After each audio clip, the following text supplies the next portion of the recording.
Hello, and welcome to Scuttlebutt, the War Movie Review Podcast. We're happy to have you with us as we take a look at films from the dawn of cinema to today. We aim to provide a raw and unapologetic review of each film's cinematography, historical accuracy, and delivery. In the process of analysis, certain details will be revealed. These spoilers are only divulged to ensure a fair assessment of each film. We storm across the channel this week with Ken Annakin's 1962 epic, The Longest Day. As always, I'm joined by Mike A. Hello, hello. Nate. What's up? And a special guest this week, author and military historian Steve Zagola. How you doing? So, guys, what do you think? Ooh, well, this is what I guess this one's been a long time coming, right? Like this is one of the big ones. We usually do a lot of obscure ones, but this is one of the big ones. Well, we wanted to talk about D-Day in Omaha for a while and the whole picture, and this is really the best thing that paints a wide, net. You get really everything that happened on D-Day, or at least a depiction of everything that happened on D-Day, unlike Saving Private Ryan or Band of Brothers or things in the past. So it's really nice to start with this as like kind of a primer to, Overlord and everything. And it's been a while since I watched this film. And first off, I didn't realize how long it was. I thought it was like 2 hours, 30 minutes. That extra 30 minutes really, it hurts. And how much they pushed into this. I mean, I read the book, The Longest Day, a long time ago, and I loved it. I mean, Cornelius Ryan is such an amazing author. And he did such a good job with his research, in the 50s and 60s, or at least at the time, as far as I know. And they really just crammed like every single paragraph from that book into the movie. And it was very interesting to see, these 60s epics where they just take everything they can and just, okay, here's 3 hours and an intermission. So Yeah. Well, I think this movie is kind of like, it kickstarted a lot of the D-Day fascination, I would say. And Steve, I mean, you've done tons of books on D-Day and stuff like that, and all the kind of research. Was this movie for you kind of like, because you said you saw this when you were a kid? Was this movie like one that kickstarted your interest in this subject? Actually, not really. What got me interested in D-Day was both my grandfather and my dad landed on Omaha Beach. My grandfather landed on Omaha Beach on D-Day in a U.S. Army Engineer unit, and then my dad landed a week or so after D-Day, but also on Omaha Beach. So I had heard a lot of Omaha Beach stories since I was a kid. And so when the movie came out, my dad obviously wanted to go see it. It came out in 1962, so I was 10 years old at the time. So I went to the movies with my dad to see it. And he enjoyed it. He wasn't there that day, but he was at Omaha Beach. And as I say, my grandfather was there on D-Day. So, there was some family memory of the event. So it certainly helped push along my interest in D-Day. I wouldn't say, though, that it was the starting cause of it. I had other reasons to be interested. Right. I know for a lot of people, they always, I don't know. For me, it was like Saving Private Ryan. For like, it seems like the other generations, it was kind of this film. But also, like you say, people whose family served in World War II and in D-Day. But I think just right off the bat, I think it's it's pretty damn good for its time. I think it's actually it's pretty solid, honestly. If I was gonna just give it something right off the bat, I think that there's a lot of stuff you could break it down and say, yeah, this is wrong, or this is, you have a problem with this. But for other war movies of the time, I think it's far superior than a lot of them. Yeah, I think it's one of the better ones. I mean, it's of a particular style that was common starting in the 60s. I mean, you had these great international epics where they would bring in famous German actors and famous British actors and American actors. So you had Is Paris Burning and Longest Day, and then later on you had Bridge Too Far, based on another Cornelius Ryan book. Those type of epics were very popular in the 60s and 70s. You don't see them anymore. I mean, when you stop to think about it, since when has there been a big military epic like that? They tend to be more narrowly focused, like Saving Private Ryan, or like the TV epics like Band of Brothers or The Pacific. Right.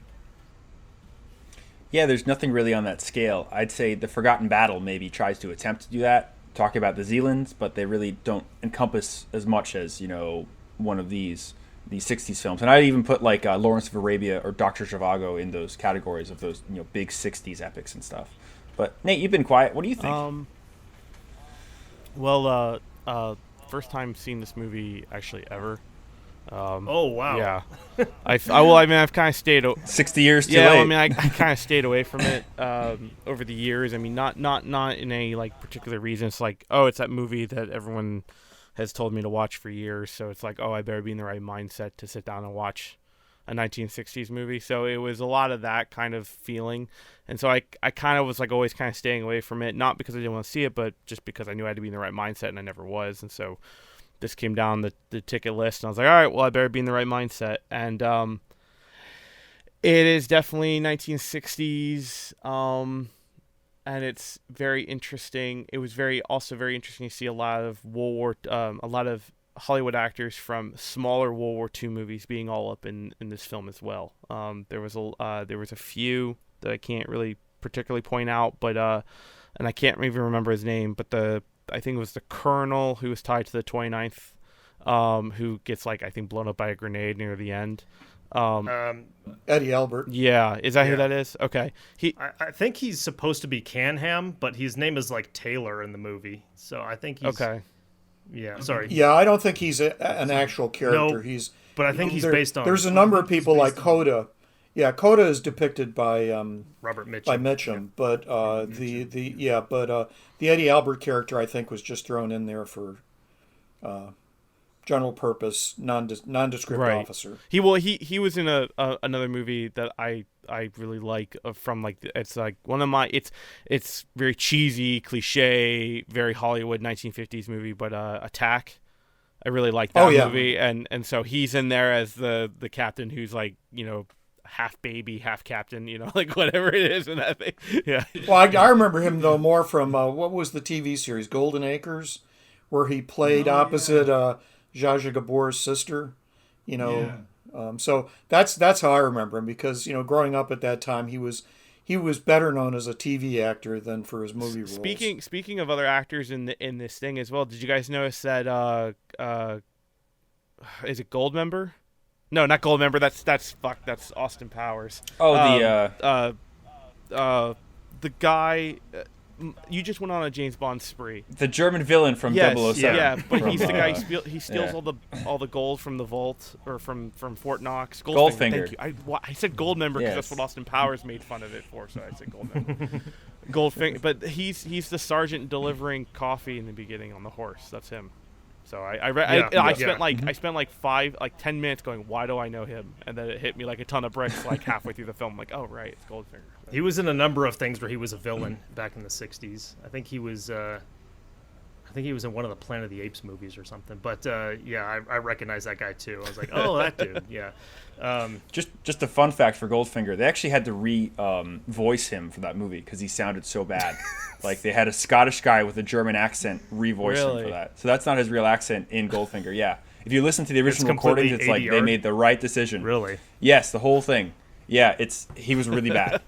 He just couldn't deliver the lines. He looked good. So, but yeah, he was a big actor at the time, and it's funny to see these guys' careers started. There are tons of big actors in this that are just kind of there for a second. Or famous people at the time, like Paul Anka makes an appearance. As one of the Rangers. There's a bunch of movie people as well as singers. If you look at the Ranger scene, there's a couple of popular singers there, and there's a couple of at the time little known actors. George Segal, who later was in Bridget Remagen, he's among the Rangers in the Point to Hawk scene. Robert Vaughn, who later shows up in all sorts of TV shows. He's one of the young Rangers. There's just tons of actors who show up in the movie. Yeah, it's a good movie. It's something that I would probably love to see, redone if you could do an epic today about this. Because obviously it is, like you say, it's good, but it is of its time, and there's a lot of stuff in it that is very of its time. Like the special effects are terrible. Oh, They're okay. simply awful. So I want to ask: did anyone notice Rommel disappearing? No, was that at the beginning? Yes. He disappears in the green screen, and then he comes back. There was some horrible green screen, during the LCVPs. The really bad one was him on top of the gun bunker at the very beginning before it says "longest day." You can literally see the outline around him from the 1960s like green screen, and he disappears and then comes back. And I thought I was watching a bootleg copy. It was so bad. Like, I thought someone, like, from the internet, like, put themselves in and was making a joke. No, it's legit. All right, I have it pulled up right now. I'm watching it. Oh, my God. Yeah.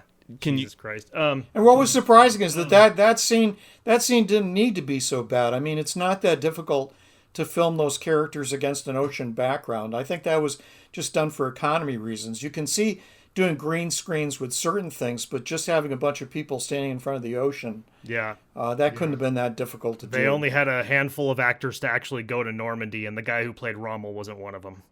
Because it was funny because I was like, why is that like that? It's like, well, maybe the footage disappeared, maybe the footage was destroyed, maybe something happened on the day, maybe the wind was too bad and they couldn't do what they needed to do, so they stuck him in a studio with fans.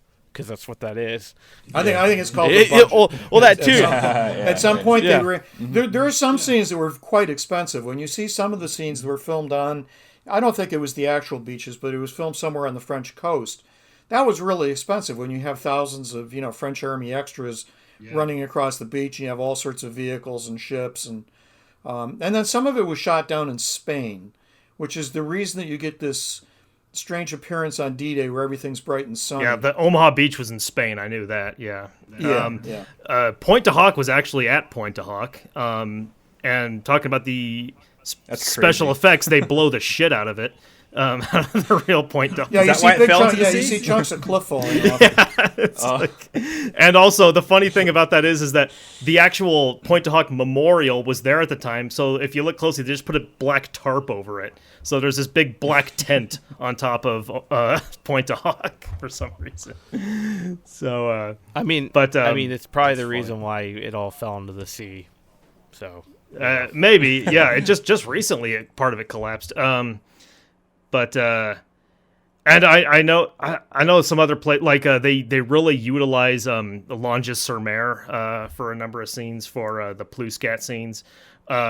So, and again, they blow the shit out of that thing, and with their fake explosives. So, yeah, using a number of actual locations in this, very interesting. But yeah, I did know that there were a lot of the beach scenes were actually in Spain, which is why I say I would love to see a remake of this because all of this stuff is back then. It was kind of no one really knew about. It wasn't documented nearly as well as it has been today by people like you, Steve. So, yeah, this is something to where it's like. I'd love to see this be remade. I think that one of the advantages they had, though, is that it was close enough to World War II that getting equipment and ships that were, not entirely accurate, but at least, plausible. Because if you go back and you look at the, like the naval scenes that they shot off of Spain, they had permission from NATO to use a number of NATO warships to film the Omaha Beach scene. And so, the landing craft aren't really World War II landing craft, but they're close enough to be plausible. And the uniforms are not really D-Day uniforms, but they're close enough to be plausible. Yeah, they're M43s. And then when they do Sword Beach and they have the Shermans that they got from the French Army, well, they're not the type that were used on Normandy in June 1944, but, once again, they're plausible. So, hard to do that these days. That kind of equipment is pretty rare. Yeah, yeah, I did notice that a lot of the LCVPs are marked PA-44, which means they come from the USS Fremont, which is a boat that served in the Pacific. So that's just... I wonder if those were original boats from World War II that had never been altered or something, and they had those at their disposal. No, I think those are. I think they're post-war LCVPs. I'd have to go back and look. I don't remember in as much detail. I remember when looking at it. There's all sorts of problems with the landing scenes. To begin with, the initial waves landed on LCAs, not with LCVPs. And then, when they show the LCVPs, they hardly show up, and then all of a sudden you've got LCMs, which are much larger, and they weren't used in the initial waves except by the engineers. And then later on in the scene, there's a continuity problem where they switch from LCMs to LCTs, which are much larger. So they obviously had some limited access to landing craft when they were filming down in Spain. And it kind of shows. I mean, you got to be sort of a D-Day geek to pick that kind of stuff up. But there's issues there as far as, the type of landing craft they use. I did see one LCA in the Point to Hawk scenes, and I was very surprised. I did notice that too, yeah. So it's on the beach, yeah. And just so people that don't know, the LCA was a British landing craft, and they had a very low draft. And on the morning of the 6th, with all the storms and everything, a lot of them flooded. And there's tons of stories of guys bailing out with helmets, and they were not very well made for that kind of surf. A lot of guys getting sick and stuff. A lot of the Rangers, and 29ers came ashore in LCAs rather than the traditional Higgins boat, which is what everyone thinks. But so that's one thing. Yeah, the first waves all came ashore in LCAs. Yeah. So the Rangers at Point du Hoc and all the first waves on all the other beaches. It was because they were a little bit better armored than the LCVPs, the Higgins boats. So they tended to use LCAs. But it depended on the beach. On some of the beaches, LCMs were used right at the outset, but they had specialized uses. They were mostly used for carrying in engineer demolition teams. And interesting too, you don't see any DD tanks or any mention of them until you get to the casino scene. Yeah, exactly. Where one rolls up and it's the post-war. Yeah, and isn't it still neat to see though a skirt on a Sherman. Isn't it an Easy 8 that pulls up? Or what was that? Well, no, it's the right chassis. It's the 76. They're the 76 Okay. millimeter ones. They're M4A1 76 millimeter, which the French Army had a ton of, and that's why you see them. But they actually went to some effort to make them look like D-Days. They put a fake flotation screen around them. So you got to give them credit. I mean, most filmmakers would have just shown ordinary Shermans, not even bothered. But the filmmakers tried to dummy up the later style like a DD tank. So that's why I say, like, for the time, like, you can tell they really they did care about what they were doing. They did put a lot of thought into it at the time. But like I say, there are a lot of things that are, very of its time. Like the French resistance bombshell in the movie. She has like her 60s bouffant hair, and everything, and her low cut 60s outfit and all that. And you ever look up pictures of the actual lady she's based on? It's completely not how she looked. But so there's just some stuff like that. It's the same with some of the major characters. Like they have John Wayne playing a guy who was probably 20 years younger than he was, but they had to get in, one of the big action heroes, so, they hired him for one of the major roles. Yeah, Benjamin Vandervoort, who he plays, was 28 on D-Day, and I think they wanted Charlton Heston originally for Vandervoort, but yeah, stuff like that. And then James Gavin is played by like a 60-year-old man, and like he would have been 30 or something, Yeah, he was in his mid-30s at the time. Yeah, the youngest general and played by the oldest actor. So that was interesting. But just to bring it a little bit back, I love the beginning of this film because, how do you set the stage for D-Day and everything? And I love, how they have the theme play into it and you just see so much without saying a lot. And I think that's the best way they can really set the stage for Omaha, and it just really plays into it. With all the aspects of what they were trying to cover with the film, I feel like they did a good job of telling the story, but not a good job of like cinematography and stuff. Because it was very just, telling and not showing, just because they had to move the story along and they had so many like little plot lines of characters. I mean, they covered everything from French commandos to war correspondents to beachmasters to paratroopers to French. I mean, there's the myriad of things they cover in this film in 3 hours is really incredible. And it's crazy, but to touch on the whole casino scene and stuff, I feel like that was the best shot. I was about to say, I was thinking that too when I was like the Osterham scene is the best scene in the movie. Yeah. I love everything about, except for like when it shows the inside the casemate and you see like Sieg Heil like with swastikas carved into it. The 60s. Yeah. Like, some production designer thought, I'm gonna get all crazy with this, but it should have been an outline of the town. That would have been way right. Cooler Yeah. Correct, It should have been a schematic or something. Yeah, or range cards. I think that was a payoff to the French government. That whole scene, because the French commandos were probably the least significant of all of the Allied contingents. because basically at the time, especially the U.S. side, didn't trust the French very much, and de Gaulle, for example, wasn't informed about D-Day until, I think literally the day of. I think the only French who knew about it were the French commandos. But I think that what happened is that the French government cooperated to such a great extent with the making of the movie that there was, some kind of quid pro quo. Okay, well, we're going to help you with this. Yeah, okay, you're going to show the French resistance, but we want to show, the Free French Army also. Because the people who are not shown, you'll notice, are the Canadians. Yeah, we just kind of glide over. that's a good point. We kind of glide over there's Juno. no Juno Beach. Yeah, yeah. They just use that scene for Pip's Priller's part in the movie. I never thought about that. But yeah, that is like that scene is like because we see the Canadians like really suffering during that, and how like their hardships and the nuns coming and helping them, which I think is great as, from a cinematic perspective. But like the fact that you point that out, like that makes sense to me now.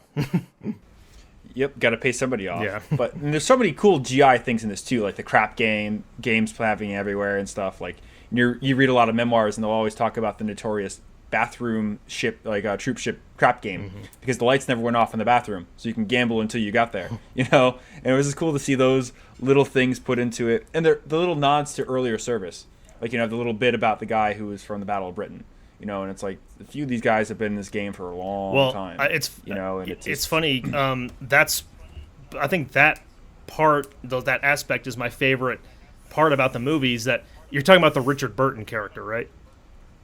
Yeah, yes. Yep. Richard Burton. Yeah, he's this pilot who's been in, since the war started, and we get the scene at the beginning with him, and then we never really see him again. But then, like after that, we cut to this 82nd Airborne paratrooper who is fresh. This is obviously his first time doing this and all this stuff, and then at very end of the movie, they have a scene together, and I love that scene. That is a great scene, the two of them, where they merge together and they have this great dialogue about the whole, basically everything that's been going on. And I love how they ended the movie on that note. I know it's not really the last scene. The last scene is Robert Mitchum getting in his Jeep. But I kind of wish they would have just rolled credits right after that, right after he says, "I wonder who won."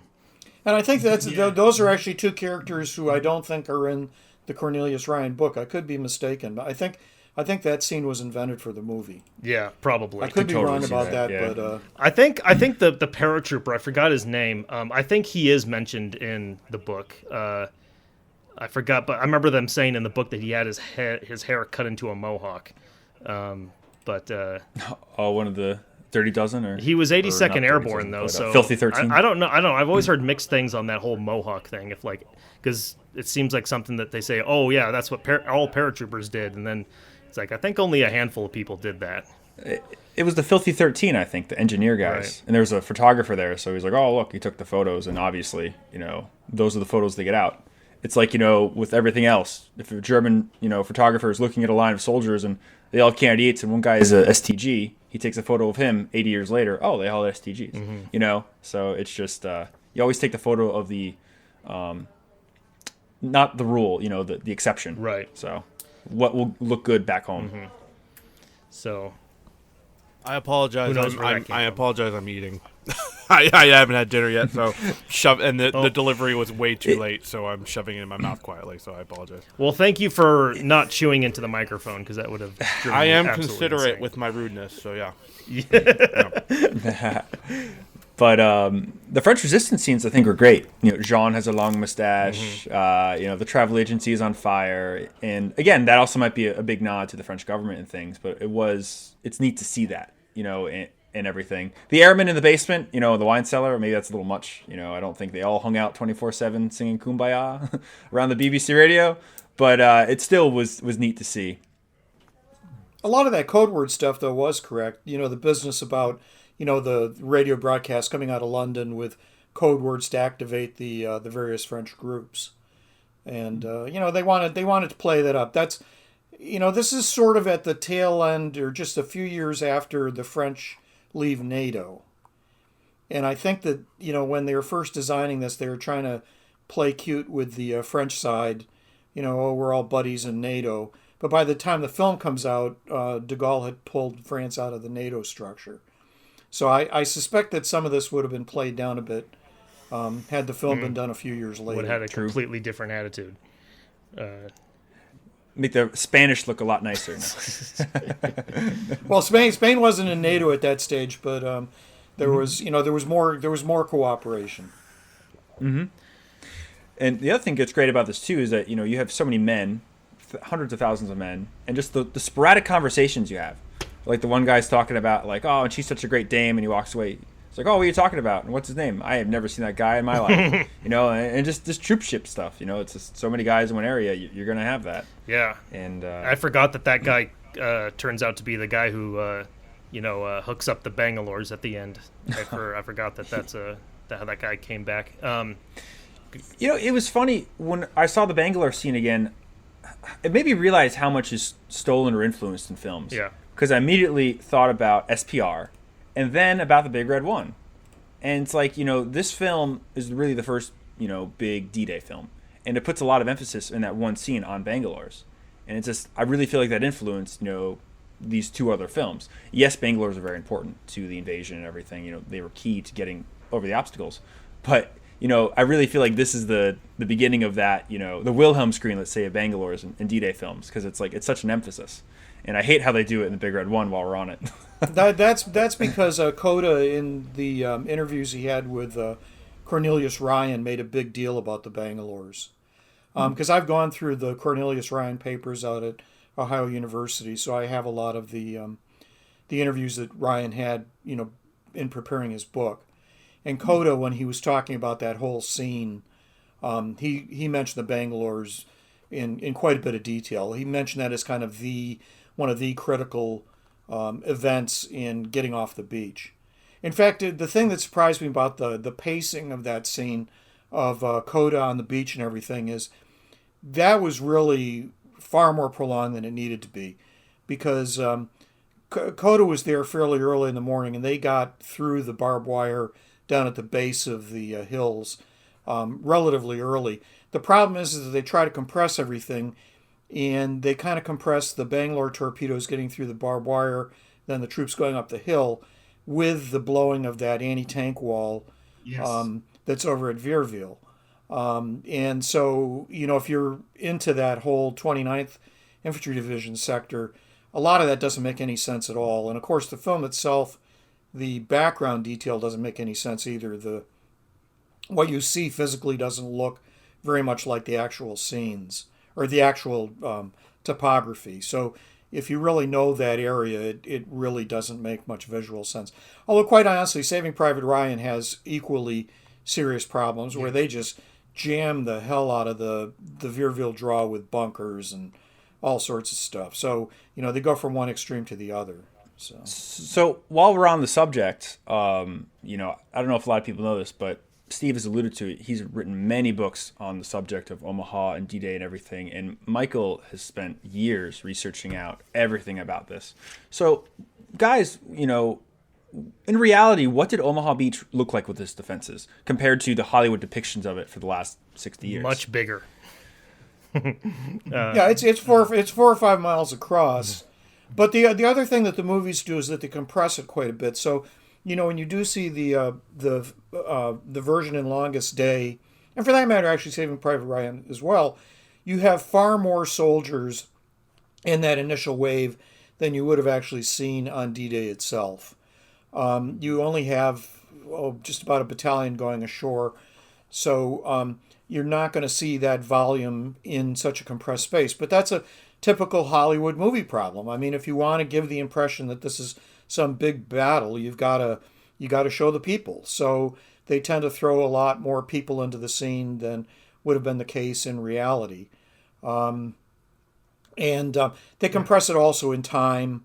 I thought the Longest Day in some respects was a little bit better in the sense that the distance that the troops had to run to get up to the beach is a bit more accurate in Longest Day than it is in Saving Private Ryan.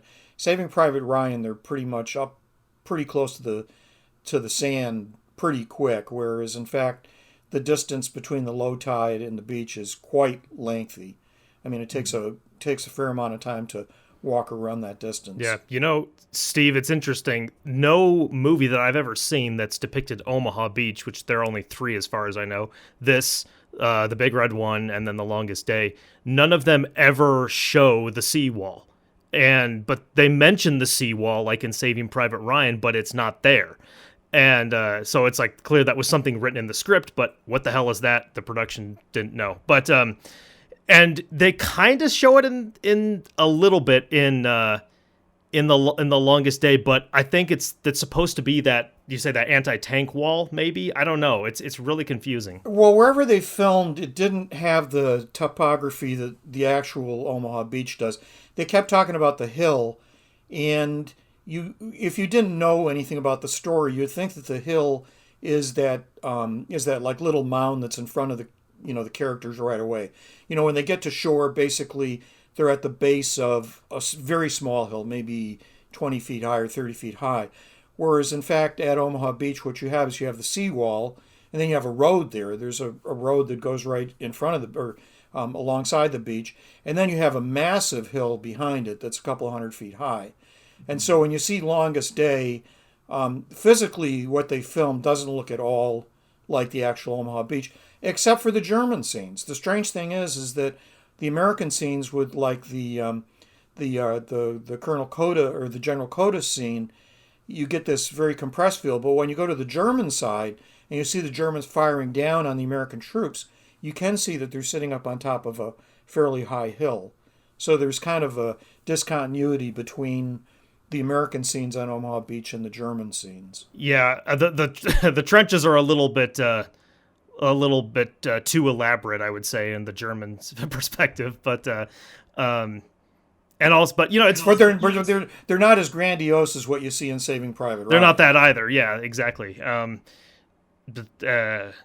So that's pretty funny. But no, no movie has ever properly shown the actual like what the layout would have looked like with the German defenses on Omaha Beach.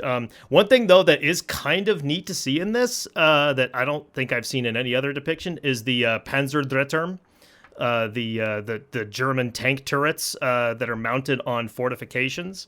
You do see those a number of times in this movie. And there are a couple of them are APXR turrets, which is accurate. And I think towards the beginning you see some that are Renault, however you say it.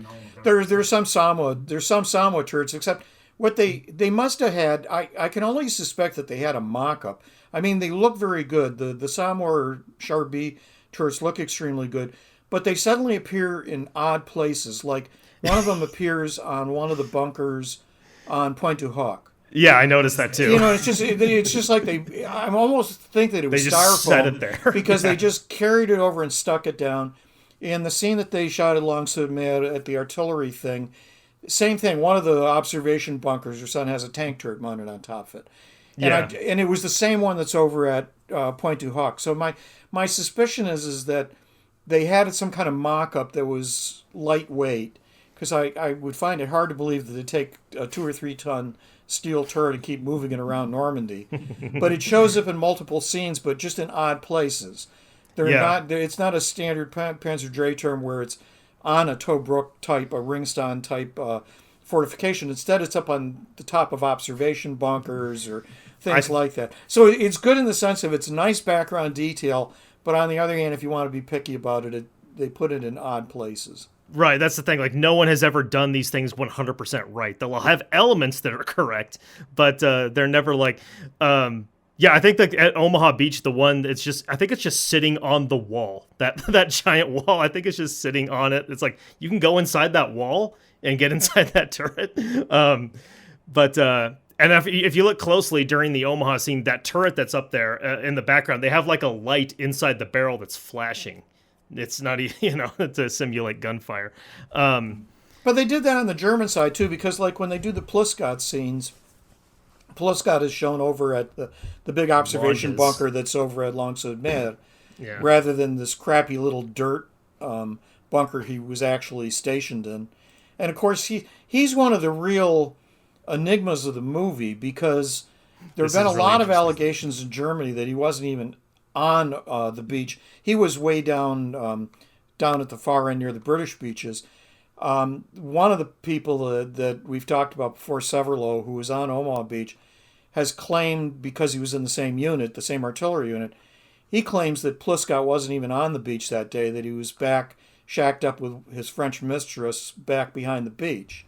Mm-hmm. And Pliscott figures very, very heavily in the movie. He's there before the landings. He's there at the landings talking about, oh, I see the 5,000 ships. If you don't believe me, come down here and look yourself. And then he's driving a Kubelwagen back from the beach, and he passes German troops that are marching towards the beach where they get strafed by some Spitfires. So he gets this major role, and yet there's some real debate whether any of this is true. Well, he's featured a lot. Well, he's in the book quite a bit. And from what I have understood, that all just comes from his testimony when he was interviewed by Cornelius Ryan, from what I understand. Yeah, it does. I have Pliscott's interview from the Ryan files. Mm-hmm.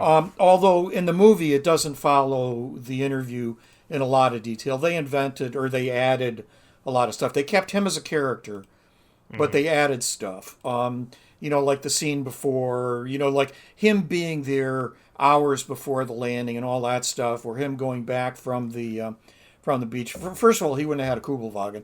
He would have been lucky if he had a horse.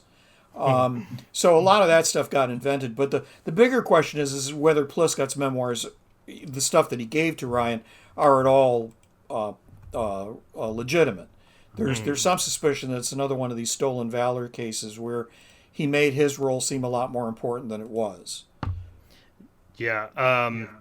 What do you think, Steve? Do you think that's the case with him? I don't really know, because the problem is the guy who accused Pliscott of that is another guy who's got the stolen valor problem, and that's Heinz Severlo, the so-called butcher of Omaha Beach, who was over in the 16th Infantry Regiment sector. They got into exchanges over in Germany that haven't been reported very heavily in the United States. But Severlo, who was just a young kid at the time, he came out and he was the one who claimed that Pliscott was not on the beach like he claimed. But then Severlo himself claims that he was manning an MG-42 machine gun in a trench up at the strong point overlooking where 16th Infantry Regiment landed. WW2. And yet we know from other records that he was the aide to the artillery battery commander. We know what bunker he was in, and we know what his role was. It was typical for the German battery commanders to have a forward observation bunker on the beach, and that's what he was doing. And Severlo was assigned to that officer. So what was he doing with an MG-42? He had his function. His function was an aide to the battery commander. That's a very important function, because it's the artillery battery that's killing most of the Americans down at the beach, not the MG-42.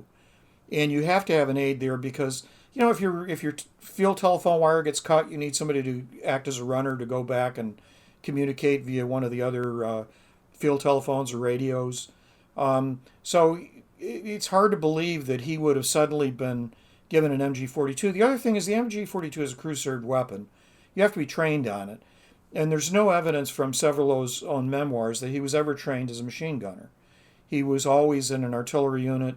Artillery units do have MG-42s for self-defense, but he was never assigned to that type of a role. So you have to wonder if he was just one of these people who, he started telling a tall tale and then it just got bigger and bigger and bigger.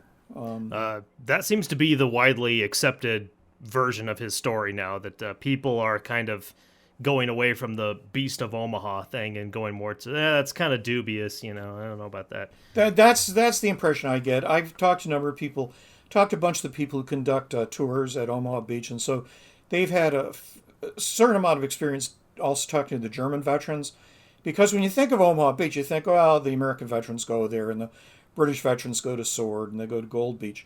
But a lot of German veterans go to Omaha Beach.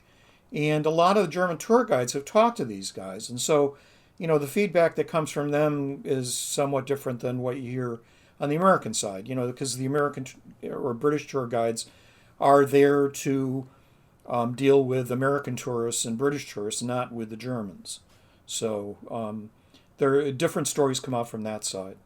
It's funny. The one thing I will say about this movie is I really appreciate how they do German, or they also have the German perspective in it, and the fact that it's in German. I know they did film the same scenes in English, but at the end of the day, they decided to do it all in authentic German, and the same with French and stuff like that. However, when it comes to the German side, it is all like the high-ranking stuff. The Pluskat is the closest thing we have to like a frontline character, a character who's in the battle. There are no German soldier characters in this. That was because Ryan had very little luck interviewing lower-ranking Germans. Because if you go through his collection out at Ohio University, he has very, very few German interviews, and he has a few others that don't make it into the film, but they're not that sort of first-hand sort of account like the Pluskat memoir that would fit well in the film. They were mostly people who were a little bit further away from the front or who weren't right up against the beach on D-Day. Part of it, quite honestly, is just that the German casualties were so high. Yeah. The German casualties on all of the beaches were very high. Also, a lot of Germans got captured as prisoners of war, and they never had an opportunity to record their memoirs or their recollections of the scene. There really aren't a lot of German records of lower-ranking, enlisted men or sergeants or low-ranking officers. There's a handful. The Virville Memorial over in France, they have a website, and they have a few recollections of lower-ranking German officers, like lieutenants, who talk a little. But there's not a lot of fleshed-out detail that would be good in a movie like this. I mean, for a movie like this, you need some drama. Right. There was only one character who it's a shame that Ryan didn't get him at the time. There was a young German machine gunner who was down in front of the bunkers at the Virville Draw. And he actually got involved in a shootout with some of the conscripted foreign troops in the German army, where they basically refused to fight. And he went over and tried to grenade their trench. So that would have made a fairly dramatic scene, but Carl that stuff Wagner. came out that came out separate from the stuff that Cornelius Ryan was able to pull together. That's fascinating. I actually wanted to touch on that because there's the rumor, or the fact that there were a lot of Osttruppen, or whatever you want to say, Eastern troops under the German army in Normandy. So that might be another reason why you don't get these first-hand accounts, because I know a lot of those guys ended up getting picked up and sent back east, to Stalin and everything. But in reality, how many were Osttruppen units like around the Omaha area? They weren't so much Osttruppen. What happened with the 716th Infantry Division is, in 1943, they had a lot of their younger men pulled out to be sent off to Russia because there was, this enormous demand for young infantry troops. And what ended up happening then is that they got older German troops, guys who were 30 years old or 40 years old, who some of whom served in World War I, and they were fed in. And the other thing that happened in 43, because they were so desperate for troops, is that the Germans started recruiting in areas that Germany had occupied at the beginning of the war, so meaning Alsace and the Czech Republic and Poland. Now, the Alsatians weren't sent into Omaha because there was considerable fear that they would just turn tail and run, because in many cases the Alsatians spoke French. So you didn't want to have them there. So they mostly used Central European troops, mostly Poles. There were a lot of Polish troops because Germany occupied the western part of Poland. And so theoretically they were German citizens, so they recruited out of them. And that's part of the whole Volksdeutscher thing, I believe. Yeah, that's exactly it. Yeah. They were considered Volksdeutsch. They had different categories. They were considered like a low-level Volksdeutsch. Because you'll see a lot of accounts of Americans capturing German troops on Omaha Beach and saying, well, they don't speak German, they speak Polish. And that was the case, and that's what happened in this particular instance. They had a squad that was made up mostly of Polish troops who basically said, we're not fighting. They were in a trench in the Virville Draw area, and this German sergeant sees these guys, and these Polish Volksdeutsch are all hunkered down and refusing to fight. And so he goes over there and tries to wing a couple of grenades into the trench. But of course, there's just so much incoming fire that he decides this is a really stupid thing to do, and he goes back to his own trench. So there's that sort of thing going on. You see it also in the Ranger accounts where they capture some of these Volksdeutsch, and the Volksdeutsch basically rat out where the German positions are, because there's no love lost between the Poles and the Germans. So so the Volksdeutsch in 7/16 are probably maybe as many as a third of the troops. Wow. So that is an issue. I knew a lot of, through museums and stuff, I met a lot of 2nd Armored vets and stuff. That was kind of my specialty with armor and things. And I knew this one 82nd Reconnaissance vet. He was bending to Berlin the whole way. And he had a funny story from later campaigns in Normandy around Cobra, where, long story short, they come up on this German machine gun position where the guys are looking down the road. And they capture him, and he's from North Carolina. So he would always say, "We're ornamentals." And, they picked him up and they brought him back to HQ, and their headquarters like, "Where'd you get these guys?" And they said, "Oh, out in the front." And they said, "Well, don't bring us any more." Because they were so shocked to seeing these, as they call them, ornamentals, Orientals. And so you do, get a little bit of that taste. And it's just interesting how these different places it was picked up. But no idea a lot of Poles. It's very interesting. The most I've heard that from in terms of Omaha Beach is from Lieutenant Spaulding from the 1st Infantry Division around Saint Laurent and WN 64, 65. He said that a lot of the guys they captured around there were Polish. You see a lot of crazy weapons too, Eastern weapons, Polish and things. But you do see Russian weapons too. There's a very famous photo of a glider pilot on a Higgins boat, going back to England, and he has an SVT, lying against the side of the boat. I know that PBSHs show up and stuff, and I believe a lot of French munitions and weapons were used on the wall. Yeah, a lot of the you still would see MG08s and stuff like that. The Polish WZ30, you see that a lot around Omaha. The reason you see that stuff is that these divisions, the static divisions, they're up along the coast, not 352nd Infantry, which was a regular German infantry division, but the static divisions, besides the regular table of organization and equipment stuff, they had a separate arsenal of weapons that were assigned to the bunkers. So when a unit would be pulled out and another one moved in, those weapons weren't pulled out with the unit. They were left there behind. So that was a complete hodgepodge of stuff. So 7/16 had all sorts of stuff. They had Polish weapons, Soviet weapons, French weapons.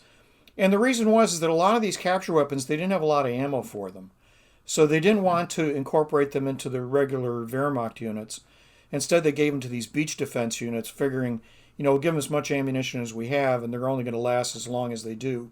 And then that's the end of it. So, they didn't have tons of Soviet small arms ammo, so they'd stick them in the bunkers, and, when they ran out, and that was the end of it. Use what you have. You're not going to find any Sturmgewehrs along the Atlantic wall. Well, were there actually any MG42s? Oh, yeah, definitely. Because they're listed in the TO, they're listed in some of the TO&E listings. They weren't necessarily that common. Part of the problem is that a lot of the KSDNs, the German equivalent of TO&E, they'll only say light machine gun. They won't specifically identify whether it's an MG34 or a 42. But there are some unit records which clearly identify MG42s. Units like the 352nd would have them. I seriously doubt that 7/16th or 709th would have had any. Because I was able to get my hands on a list of weapons for the 7/16th, and they only list 34s on it. They don't list 42s. But I mean, it was also dated 1943. So who knows what happened between then and there? Yeah, but that's typical though, because they would get their weapons when they were formed, and they were formed in 43. So the 42s weren't that common, and they would be given to priority units. So they would have gone out to the Russian front. Whereas a unit like 352nd was only organized in the autumn of 43, so they would have gotten the newer equipment. And once again, they were a line unit that was supposed to be sent off to the Eastern Front. They only ended up in Normandy because Rommel put pressure on Berlin. He said he needed some better troops, and they happened to keep behind the 352nd. But it was never intended to be in Omaha or in Normandy. It's funny, coming from a reenactor perspective, all you see is 352nd units. So it's funny that they were actually asked to get there. So they usually they were there. Yeah, they were built up in France. Well, typically what would happen is when they built infantry divisions, they'd bring back the so-called torso divisions from Russia, the ones that had been basically destroyed, and they used them as a kernel to build a new division, and that's what happened with 352nd. But the idea is they would be trained and formed in France, and then once their training was finished, they'd be sent over to the Russian front. And what happened with 352nd is their formation didn't get finished until about January, February 1944. And they were expected to be sent off, and Rommel directly intervened and said, I need better troops here. I've only got these static divisions. And he specifically wanted a good infantry division. He wasn't concerned. Everybody thinks, Rommel thought it would be Omaha Beach. What he was trying to defend was the Veer River estuary, that area between Omaha Beach and Utah Beach. And so the focus of 352nd, we think of them now as Omaha Beach, but to a large extent, their real focus was the Veer River estuary. You had that whole regiment sitting up in the area between Omaha and the Veer River estuary over near Grand Camp. And they were stationed there to cover that sector. Didn't the 716th? Weren't they mostly over by the Vire River too? No, the elements that served in the Omaha Beach area were pretty much just in Omaha Beach, except that they still had a couple of artillery battalions out further to the west. So like the MyZ batteries, the ones that have been kind of controversial because there's been a new museum put up over there. Those were a couple of batteries from the 716th, but most of the troops that were over in that sector were 352nd. There were some leftover 716th stuff, but that's just because at one time the 716th covered basically everything from the Veer River estuary all the way over to Sword Beach. That division was stretched across the whole Dday sector. And then 352nd comes in and reinforces the sector around Omaha Beach. And I believe FJR 6th was in that area too, like around Saint Mary du Mont and everything. Yeah, they were further west though. They were over on the other side of the river. Oh, yep. And wasn't there like a war game going on or something? I know they allude a little bit to that in the movie. The war game was a high level divisional, or actually corps level war game. It wasn't a war game in the sense that people were, the infantry soldiers were running around. What got everybody running around was the paratroop drop. So what happened in the first thing in the morning, 352nd was obliged, when Berlin allowed Rommel to have the 352nd Division, the caveat was that he had to leave one regiment in Corps Reserve to serve as a Corps Reserve. So he only had 2 regiments to stick up against the beach. So he had one regiment roughly in Omaha Beach area, and then one from Omaha Beach westward over towards Grand Camp, over towards the Veer River. And the third one was kept back in reserve several miles back from the beach. And so when the paratroopers start dropping, that regiment is assigned to go and hunt down paratroopers, American paratroopers. And so that regiment gets all scattered to hell and back on D-Day morning because, of course, the paratroopers start dropping, around midnight. And this that particular regiment from 352nd is immediately sent out to try to track down the paratroopers. And so there's a lot of talk about the Germans, German troops all over the place. Well, yeah, they were, because that particular regiment was in reserve under Corps Reserve, and it was sent around to try to police up the paratroopers. Interesting. And yeah, I believe some of them had also had anti-paratrooper operations and things. They talk about, Rommel's asparagus and stuff, so they kind of did have an idea of what they were trying to do, but it was such a big operation. Oh yeah, if you go and look at the records down in National Archives, there's all sorts of anti-paratrooper, anti-glider stuff. They actually tried to flood the highlands up above Omaha Beach, the flat plateau up above the beach. I found a map down there, actually in the 1st Division records, where there's plans on how they were going to flood the area to prevent paratroopers or gliders from landing up in that area behind the beach. But they tried doing it, but the topography is such that every time they tried flooding, it just drained away. So they gave up on that. But they had lots of other areas where were flooded. Especially behind Utah Beach. Everybody acts as though that stuff behind Utah Beach were like swamps and stuff. That wasn't swamps. That was areas that the Germans dammed up and flooded. That's not a natural occurrence. That was deliberate German efforts to make it more difficult to land paratroopers in that sector. Well, that's why the causeways were so important, because it was the links from the the sea to the actual routes. So. Yep, very much so. Yep. And we touched on it a little bit, but just to bring it back, so Point to Hawk, traditionally that was one of the areas that really fared very badly during the invasion.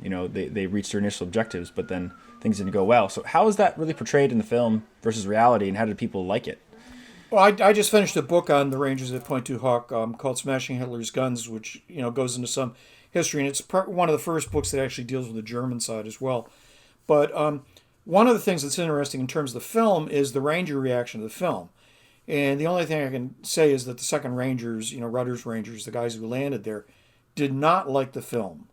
And the reason for it is that they thought that it was very unfair to their mission, because the final scene at Point Du Hoc is a couple of the Rangers saying to each other, well, this mission was all wasted. You see all of these casualties, which in the film are grossly exaggerated. And, at the culminating scene is, well, we came here for nothing. Well, in fact, that's not what happened. What was not very well known at the time was that the Germans had pulled the guns back because of the one of the early bombing raids in April of 1944. And the reason the guns weren't in the casemates is an entirely more difficult technical issue, which I deal with in the books. But yes, they weren't there either. But the Rangers did find the guns. The guns were still intact. They had ammunition. They were back behind the beach. What the real secret is that, why weren't the guns fired on D-Day? And the reason is that the German artillery crews all got drunk the night before. And the reason was, and it doesn't come across very well, but Point Du Hoc was the most heavily bombed area in Europe in 1944. It just got bombed repeatedly. It was the only battery that was there at the early period of time in 1942-43. So it showed up on all the Allied intelligence assessments. So it was always top on the list of targets for bombardment, for both naval bombardment and aerial bombardment. In fact, it was marked on the Allied list as target number 1. And so it just got the bejesus bombed out of it. They started bombing it in April. The first U.S. aircraft attack, a couple of squadrons of A-20s, hit it and destroyed one gun. There were 6 guns there. They destroyed 1, damaged 2, left only 3 intact. And after that mission, they pulled the guns back from the actual fortified area on Point Du Hoc, and they put them near a tree line about a kilometer back from the promontory. And the Allies never knew this because the Germans kept the gun pits camouflaged, so Allied intelligence, right up until D-Day, thought the guns were still there, which is why the Ranger mission went ahead. But in fact, they weren't near the battery. But in any event, the German garrison just continued to get bombed and bombed and bombed and bombed. And the gun crews were just fed up. And then the night of, if you recall, the paratroopers start jumping around midnight. So there's all this air activity. And so the German gun crews think, we're just going to go and get bombed again. Because they had been bombed, several times in the previous weeks. So, they hear all this air activity. We're going to just get bombed again. So most of them just got rip-roaring drunk and basically abandoned their site. The reason the guns never fired is they just said, hell with this, and left. So, you end up with a very small garrison on Point Du Hoc the morning of D-Day. And D-Day that night, or Point Du Hoc that night, gets bombed very heavily. The heaviest bomb run on Point Du Hoc was the night before, around 3 o'clock in the morning on D-Day. The RAF launched a major Lancaster heavy bomber attack that dropped literally hundreds of tons of bombs on Point Du Hoc, followed up by a U.S. B-26 raid around dawn, followed up by the battleship USS Texas bombarding it for 30 minutes. So it was just absolutely leveled. I mean, it was just absolutely devastated. And that's the one thing that people touch on, like the photos of it from the air, the craters and everything. But hearing all that, that's fascinating. It literally was the number 1 target on the coast. Yeah, and, yeah. And so when the Rangers got up there, they couldn't find anything because it was like a lunar landscape. It was just craters all over the place. It's surprising that any Germans survived, but a relatively small number of Germans survived and did fight back. But the movie depicts the casualties at a much heavier loss rate than actually occurred. In fact, I've never found much evidence that there were maybe a handful of Rangers were killed on the climb up the cliffs. Everybody thinks that the climb up the cliffs is the tough thing. I'm sure that some Rangers were wounded and maybe a handful may have been killed, but most of the Ranger casualties do not come from the cliff climb. That actually went pretty smoothly. The Germans were fighting back, but for a variety of reasons, mostly because there just weren't very many German troops, they weren't able to inflict very many casualties on the Rangers. Where the Rangers take the casualties is after they get to the top of Point Du Hoc and start to push inland. And then they start to encounter these surviving groups of Germans who are further away from Point Du Hoc itself and who survive the bombing attacks. So there's little instances, in the first hours pushing back away from Point Du Hoc where the Rangers suffer far heavier casualties than they did during the cliff climb. Huh. And they were relieved, was it 2 or 3 days later? Yeah. Or... The plan was they had 2 optional plans for the 5th Rangers. There were 2 Ranger battalions that were going to be landed on D-Day. There was the 2nd, Rudder's Rangers, the guys who actually do go up onto Point Du Hoc. And there was the 5th Ranger Battalion. And there was a split plan. There were sort of a plan A, plan B. What plan A is that the 2nd Rangers, 3 companies from 2nd Rangers would go up, and if the mission succeeded, if they got up to the top of the cliffs, then 5th Rangers would come behind them, reinforce them, and then they'd push back off Point Du Hoc and capture those roads. But what happened is there was some communication problems, and 5th Rangers doesn't realize that 2nd Rangers, the Rudder's Rangers, have successfully landed at Point Du Hoc. So as a result, plan B was 5th Rangers will land near the Vierville Draw and support the 29th Infantry Division, well, actually the 116th Infantry. And that's what happens. 5th Rangers lands a bit to the east of Vierville Draw, and that's where in the movie you see Coda saying, well, I've got some Rangers over here. Well, that's who he's referring to. There was a couple companies from 2nd Rangers plus the entirety of the 5th Rangers who had landed there, and they give that attack over the hilltops a lot of momentum because you had all these, highly motivated, specialized troops, and they were lucky in that they landed with far fewer casualties than the initial waves from the 116th Infantry, which, were absolutely massacred on the beach. And isn't that where the line came, the Rangers lead the way, was born? That's exactly it. And that came from Coda. I'm actually surprised that they didn't use that line in the movie, because even then, that was the motto for the Rangers. Rangers lead the way. And that was, the Robert Mitchum character, in the movie. And he does say, though, the line, the dead and those who are about to die, which was said by George Taylor from the 1st Infantry Division. Right. A lot of that stuff just all gets mashed together. Right. There wasn't even a 29th Let's Go, at least what I could see. So yeah. No. I actually like Robert Mitchum as Coda. I think he did a really good job. John Wayne as Vandervoort is just John Wayne, whatever. And he's way too. He's way too old. John Wayne. Yeah. He's playing John Wayne. He's not playing Vandervoort. Yeah. And in reality, he did break his leg, Vandervoort, and they put him in a handcart. And the real handcarts they have are like a quarter of the size of the one that they put him on. Right. So it's funny. The Duke has to get the big handcart. They probably didn't have access to it, but when you look at the originals, you're like, wow. Oh, those little airborne carts are tiny. The M3A4. Yeah, they're designed to carry a couple of boxes of 30 caliber machine gun ammunition. They're not designed to carry a person.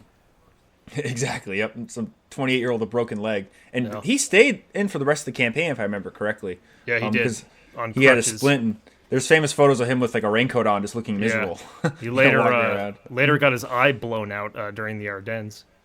And, wow. That's how the war ended for him. He actually broke his leg in Sicily, and that's how he broke his leg on D-Day. Was that interesting. His leg was already broken, and so he broke it again. Wow. Well, that's interesting because you realize the 82nd how they had such a combat lineage in the Mediterranean. Mm-hmm. Had no idea. And other paratrooper scenes that were great is the Pegasus Bridge scene is so well done, and Another actual location.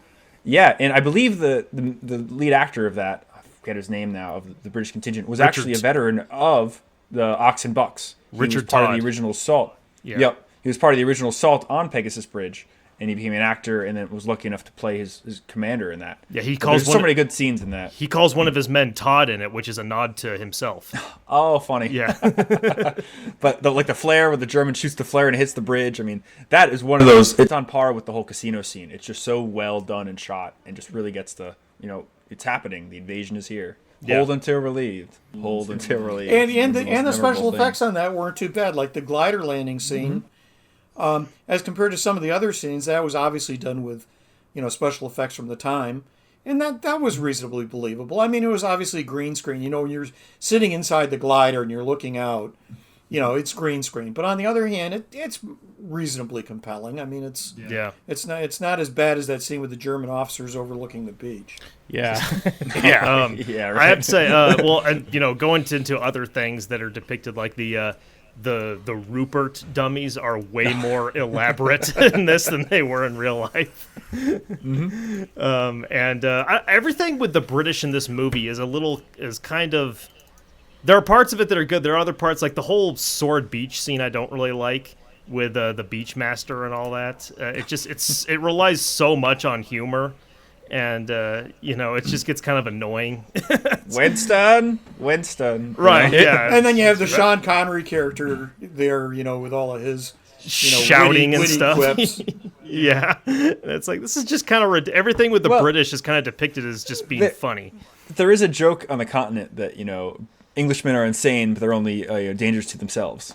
They're harmlessly insane, as they say. So, and you have that, like with "Where's my communion set?" And the things that keep coming through, and it is funny how they are depicted. But Brits did get this thing about this coolness under fire from the war. Like a lot of correspondents will say, like when they listened to Spitfire pilots engaging in combat, they were like they were the calmest ever. Like, "Oh chap, you got a measurement on your 6? Oh, tally ho," And that might be like posh or making fun of it, but that was some real transmissions. So it is funny how it is, comical in our sense, in the American Western sense, but some of that stuff did happen in a way. No, I don't doubt it. It's just, a personal thing. Oh, yeah. It's just a personal preference. Or the dude that put his boots on backwards, That actually is covered in the funny. book. I remember that from Oh. the book. Yeah, they say that this German officer was in such a hurry and such a panic that he put his boots on backwards. Didn't realize it until the end of the day. Funny. Yeah. But... And also the paratrooper scene, the St. Mary Glees scene was great too, with the bells and everything. I mean, they thought they did a good job, because I know that there was a fire in the town, and that's even true. though the parachutes are the wrong, they're not camouflaged. And they're not, Yeah. they couldn't shoot from their parachutes when they're falling down. They're shooting their Thompsons as they're falling. That's a little ridiculous. I wonder if they took a ploy out of, because they actually were dropping to an extent, and if I remember correctly, Red Dawn, they jumped out of hot air balloons. So I wonder if they did the same thing to mimic the paratroopers jumping into the town. Well, they might have. Yeah, because I mean, if you look at some of the shots when they come in, there's one guy. At first, I thought maybe like they were jumping from like a base or something like that, but it's either they're jumping from a base that's pretty high up, because there's one or two shots where they're showing them and the chute hasn't fully deployed, and they cut it right when it's jerking him back for the deployment. And then he falls like 10 feet, and lands.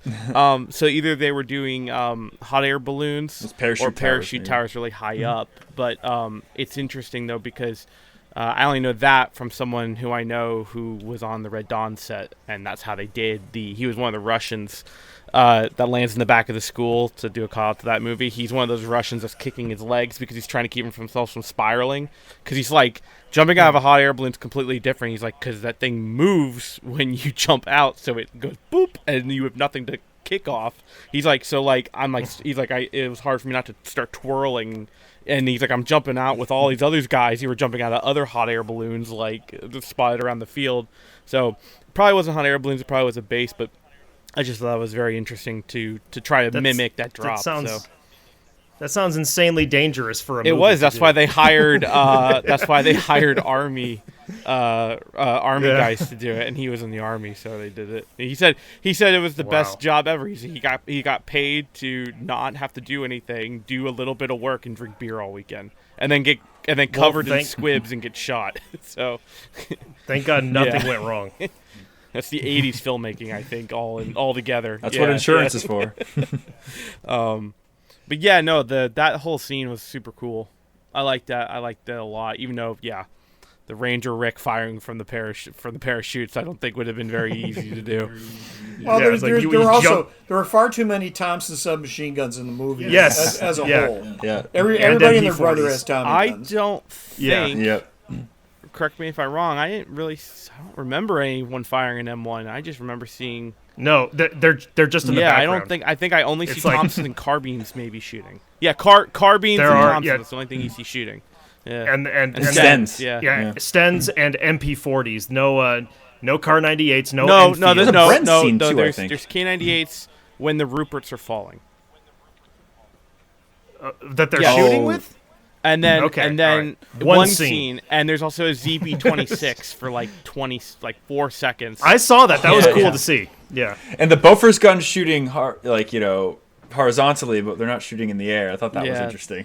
Yeah. I guess they're shooting out Yeah. to sea. The Rupert, They're shooting. the Rupert scenes have the most guns active, I think, of Calib, but the rest of the movie seems to be Yeah, that like- was, and they. It looks like they filmed that at Longis-sur-Mer, and they wheeled up a bunch of quad 50s for the Germans to use. And So they'll show up in a couple places because they show up on Point du Hoc also. They have a quad 50 sitting over near the observation bunker.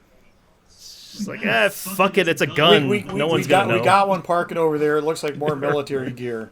Right. Put a yeah. Maltese cross on it, you're good to go. That's you one of know? my favorite things about classic war movies, honestly, is seeing stuff like that. It's just back then, before the internet existed. Like, who cares? Just put it I think they went to the French army and just said, give us some military-looking stuff. And they got Yeah. this allotment of stuff, and then they just kind of move it around and park it whenever they're filming. Oh, we're going Yeah. over to Longis-sur-Mer today. Oh, bring over all those guns and park them over there. It's funny because they do have a good deal of original German vehicles. They have Kub wagons and whatever, and they have a nice Zundap at the end of the film, right as they have the pilot and the paratrooper meeting. But if you look at the Zundap, there's like it's covered in swastikas and eagles, and it's just like Gotta know it's Nazi. yeah, it was just pretty funny to see that, but yeah, but there's some really good shots too because I have some lists here. I love the one shot of the battleship turret turning. That was pretty cool to see. The loaded Higgins boats, like you rarely see a Higgins boat with like a platoon of men, so that was Yeah. really neat to see it in the surf. Some There of was the Mm-hmm. the extras are black though, and they're mixed in with white troops, which you wouldn't have seen that. So a good friend of mine, he was military intelligence for a long time, and he knew an older sergeant in a reserve unit that was in the Mediterranean in the 60s, and he said that he was part of the shooting with this. Apparently part of the American Mediterranean fleet. They were in Spain and they were doing this, and that they hated it because they had like 3 days of shooting. It was over a weekend, and they were doing it 1,000,000 times, and apparently they were shooting ball bearings at them to like get the hits in the water, and the guys were getting screwed up because they kept shooting them. So like they were covered in welts, they were soaking, and they hated it. So if you watch it a lot of times when they're coming off the boats, they're already soaked from head to toe. Hey man, get those reactions. And that's funny where where Mitchum at the end, he pulls out the only dry cigar on all of Omaha Beach from his pocket, which is funny to think about everything that went into it. But no, and the troops in the surf, that was a really cool shot too. I really love that. You really don't get that. You get a little bit of that in Saving Private Ryan and stuff, but like packed in and everything, and like Steve, you were saying with the distance, they did do a good job of showing that, at least for some. I think they were kind of forced to do that because the iconic still photos from Omaha Beach are the ones that that the photographer he took, and because quite honestly those are some of the few actual photos that survived from Omaha Beach, and so I think that the filmmakers were almost forced to try to recreate that sort of a view of Omaha Beach just because people were familiar with it. If you saw any book or any article about Omaha Beach, you tended to see those photos. And that's true to this day. There just weren't that many still photos taken on Omaha Beach. There were the Coast Guard photos down in the 16th Infantry Regiment sector, and then there were the Robert Kappa photos that were taken there also. And that's about it. There, everything else is naval. It's stuff offshore or stuff inland after the landings took place. So Yeah. Now, Michael, I've talked to you a little about this as we're on the subject, but there's a bit of controversy about Capra and how many photos he took and what exactly happened. Yeah. 'Cause I've heard many things like they were rushed to development and got destroyed, kind of like the Rosenthal story with some of his negatives. Or did he just take a roll of film and get on a Higgins boat and get the fuck out of there? So what he claims was that he took, I think, over 100 photos, and that his camera got messed up in the water, and then they couldn't be developed. I tend to believe more that he probably took, as many as he could. I think there was 11 that were developed, and he took probably as many as he could, maybe not in the hundreds, and then jumped back on a Higgins boat because he said, "Fuck this." I'm not It was gonna dangerous. stick around here. He didn't land in the first waves, but there was still a lot of lead flying through the air when he landed. And he was a civilian. He had no obligation to stay there. He could leave if he wanted to. This doesn't even come from his testimony, but a lot of people say like, yeah, he was running up and down the beach. He took apparently hundreds of photos, and he took all these photos. And it's like, no, he probably stayed where he was, like where you see all those photos where they were taken. Said this is really not a good idea to be out here. He probably saw some people get killed and jumped back on the landing craft. That's what I believe. There's actually a website devoted to debunking his photos. Yeah. There's kind of, I don't want to call it a movement, but there's a number of professional photographers in the New York City area who basically doubt a lot of stuff from not only his Omaha Beach photos, but from some of his other photos. There's the famous photo that he took during the Spanish Civil War where there's this Spanish soldier allegedly at the moment of death just after he was shot and falling down. And there's a lot of questions as to whether that was authentic. But some guy up there put up a website where he goes over all of the evidence, and he argues that his story that the extra rolls of film were damaged during processing. His story, and I think he told it in his book, because I have a copy of his book, he told the story that he got back to London and he handed off the rolls of film to a development lab, that he was working for Life magazine at the time, and that they properly processed one of the rolls, but then the other rolls, when they were drying it after processing it, they put it too close to the heat source because they were in a rush, and they basically burned the other rolls, however many he claimed. And I forget, I think it was 8 or 10 rolls. But a number of people have doubted that he took those rolls, that he basically landed, took a few shots, and then got back on the landing craft. And he argued, some people have said, his argument was correct. He was there to take news photos. He wasn't there as an historian. So he had to get back kind of soon. He knew he had some iconic shots, and and to make a big impact, he had to be back there. He had to be the first guy back to London with pictures.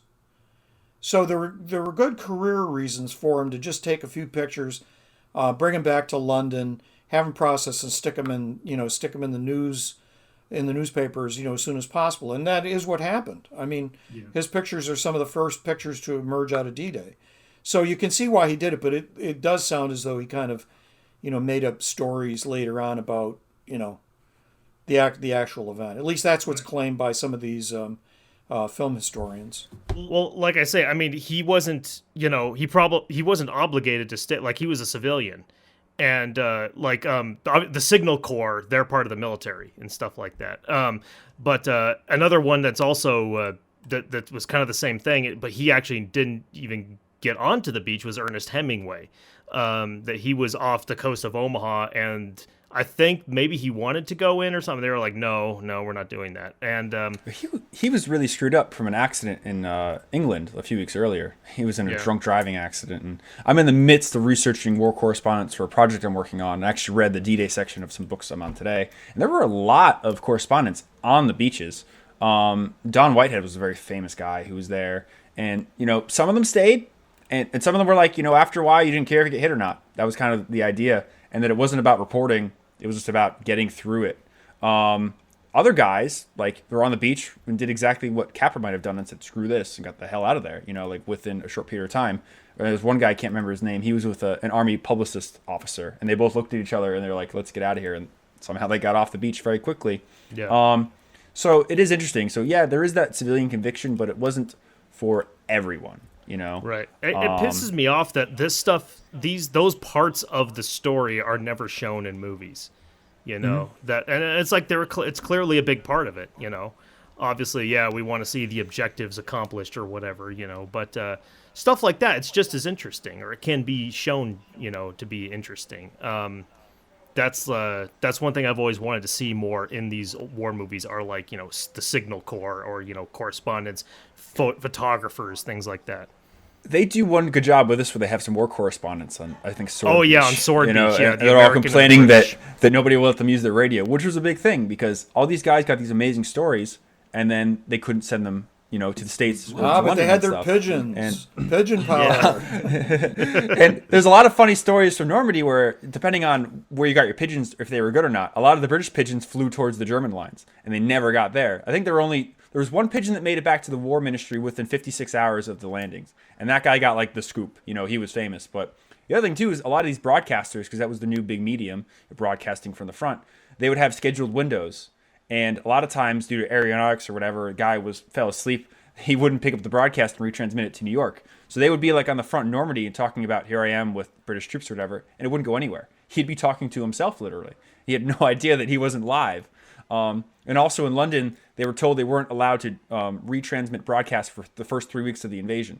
So there's a ton of amazing broadcasts that go nowhere because they went through army channels, and they were, subjected to not being redistributed or rebroadcasted. But the Navy guys, they had a different way of going about it. There's this famous guy who was on the night of the 6th and the 7th, was watching German Stukas bomb, the fleet and everything, and he was talking live to America, and it was one of the best, well-remembered broadcasts of the war. So you get that, but you get guys on the beach that can't get any other stories out. They're just literally languishing. They had much better radios on the ships than they did ashore.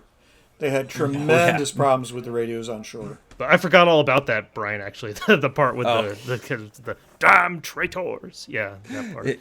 Yep, no, that was great. And you hear about it a lot. It's funny. Mm-hmm. Anything mechanical, give it a whack. Yeah, when that whole thing lurched forward, But, it almost killed the dog in the take, too. So, yeah. Probably. Like, you see it lurch, and the guy goes, Yeah, right. like, tries to yanks the dog Winston. away before it gets crushed. Yeah. We got a second dog, right? Somebody painted a spot on this guy. Well, I think if you guys want, we can go over to IMFDB and talk a bit about the firearms that they use compared to the original. And then that's fascinating at Point to Hawk. I really look forward to reading your book, Steve. It's got a lot of detail that hadn't come out before. I was able to find some German accounts. But the other thing is that I tried to approach Point to Hawk from a broader framework. As I say, covering the air attacks, covering the naval bombardment, covering issues that usually when you hear about Point to Hawk, you only hear about it from the Rangers' perspective, which is important. I mean, it's the central element. But if you add in some of the other details, that makes a big difference. No, it's interesting. You paint a very good picture in just a small conversation. As you said, for me, it's always take the cliffs. We took the guns out and we get relieved, but none of this. It was the number one target in Europe. Pre D-Day. That's fascinating. So yeah, guys, as always, we're on IMFDB and We're let's over take the a look guns at some in the of movie. the weapons they used. Yeah, so good old Luger. I've Classic never heard of it. Luger. I don't know what it is. Yeah. What's a Luger? Webley. I swear, I think Eddie Albert's character, quote, Colonel Thompson, I think he's supposed to be Charles Canham or someone like that. Right. Yeah. That's he kind of fills that role of Canham. I think they wanted to show an officer getting killed, though, and, so it creates some problems. I guess, yeah. That part's kind of strange. It's like, why did we have to have his character die? Just because it's tragic, I guess? I guess so. They wanted to show that the burden was carried by the officers as well as the men, but... Okay. Mm-hmm. Yeah, I see that. But they a would have full bird been better, bumping off some captains or majors, not a colonel. Right. Yeah, right. Look at that frickin' fake Regal bow back there about to fall off the cliff. That's crazy. I like the one scene where they drive up the hill. That casemate looked pretty good. It kind of looked remind me of the photo, of the famous one where all the guys are staying on it. It's a vaguely represents an R677. Mm-hmm. So I guess they built those. I mean, they must have been built out of sheetrock or something. What the Atlantic something. Wall? The fake bunkers. Yeah. That's probably just plywood. It's probably just plywood with Just painted. Yeah. Styrofoam. Yep. Little I too do early always for love styrofoam. seeing. I do always love seeing the M1 Thompsons in war movies with that without the ears on the back. Oh yeah, no sight protectors. Yeah. So, yep. And that first aid pouch is still wrong. I think it's like it's just a it's bag. like a sewing kit. Yeah. And that was the one funny thing too. When when the wounded pilot at the end, he was just like, "Oh, my morphine's wearing off." Well, he had morphine in his first aid kit for the airborne one. Yeah. They didn't come in the Carlisle bandages, but they came in the special ones. Yeah. So. Became a problem actually later on. This is one of the most blatant scenes is when Sal Mineo gets killed because the German mimics the cricket sound with his rifle. I've owned many Candy 8s, and I've never been able to make one do that. So no, Mike did a whole video on it. But funny. Yeah, it's ridiculous. And that's the one like criticism that you universally hear about this movie is the part where the German mimicking the crickets. Well, the crickets are probably thanks to this movie get way overblown with airborne lore. I will say my favorite thing of the whole movie, honestly, is the room where they're introducing the cricket, and it's nothing. You can't. I thought my TV was broken. Like, I thought something happened wrong, and then it stopped, and he's like, all right, everyone stop. And it was like, of course, it's a bunch of 18 to 20-year-olds going click, click, click, click, click, click, click, click, click, click. You know, right. You thought that was just like a mess up or I something? thought that was just a genuine moment, because I could totally see, like, everyone going, here, everyone have these and, like, mess with them for 5 minutes. And it's just a cacophony of a bunch of people going click, click, click, click, click, click, click, well, click. And they were a toy. They were, but they were not nearly as loud as they are in the movie, too. Yeah. I think the version they used in the film was actually one they used, because they had the brass ones, and it depends on what unit you're in, a regiment. It gets pretty crazy. But the frog-looking ones were used by someone, I believe. Okay. It's become a cottage industry in France. If you go to any of the museums on the Normandy coastline, that's a popular tourist item. It still is. And I'm sure it's because of the movie. Yeah, I absolutely think it is, because this is where you see it. I think maybe you see it in Band of Brothers in one scene. But yeah, this movie is just all the crickets were made famous by this movie. Yeah. So yeah, look at that shit. Shooting Thompson's coming down. Burning his hand on the barrel as he shoots. Yeah, right. Yeah, it doesn't hurt for the first 30 rounds. I think that's point to Hawk right there. This movie, this movie has tons of Thompsons. Mm-hmm. Red Button's character. Goddamn bells. Okay, then we have the M1A1. Yep, with Paul, the side protector. Paul Anka. Paul Anka's helmet conveniently falls off, so we know it's him. Yep.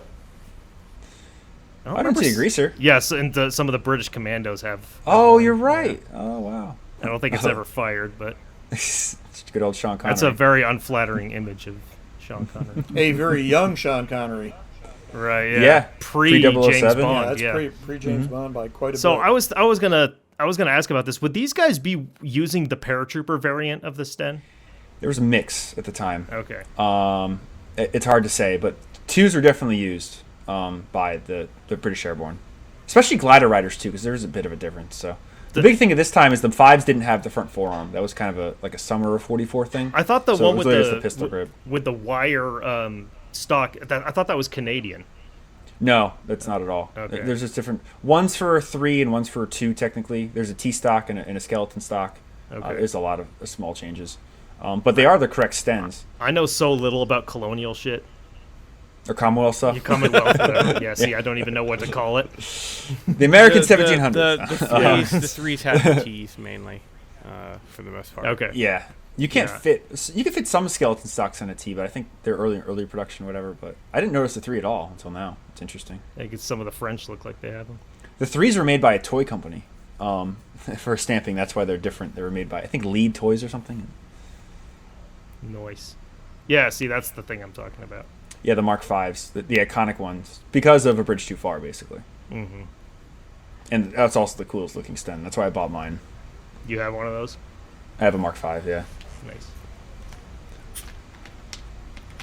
Yeah, good old MP40. The other thing we see all the time for this film. If you got Germans, you have to have a Schmeiser. Yep. That's the frickin' 60s for you. You know. I think the pinnacle of 1960s MP40 usage was like "Were Eagles There?" That so I think or every German has one. That or Yep. the Great Escape. Like every century has an MP40. Right. Yeah, Point to Hawk.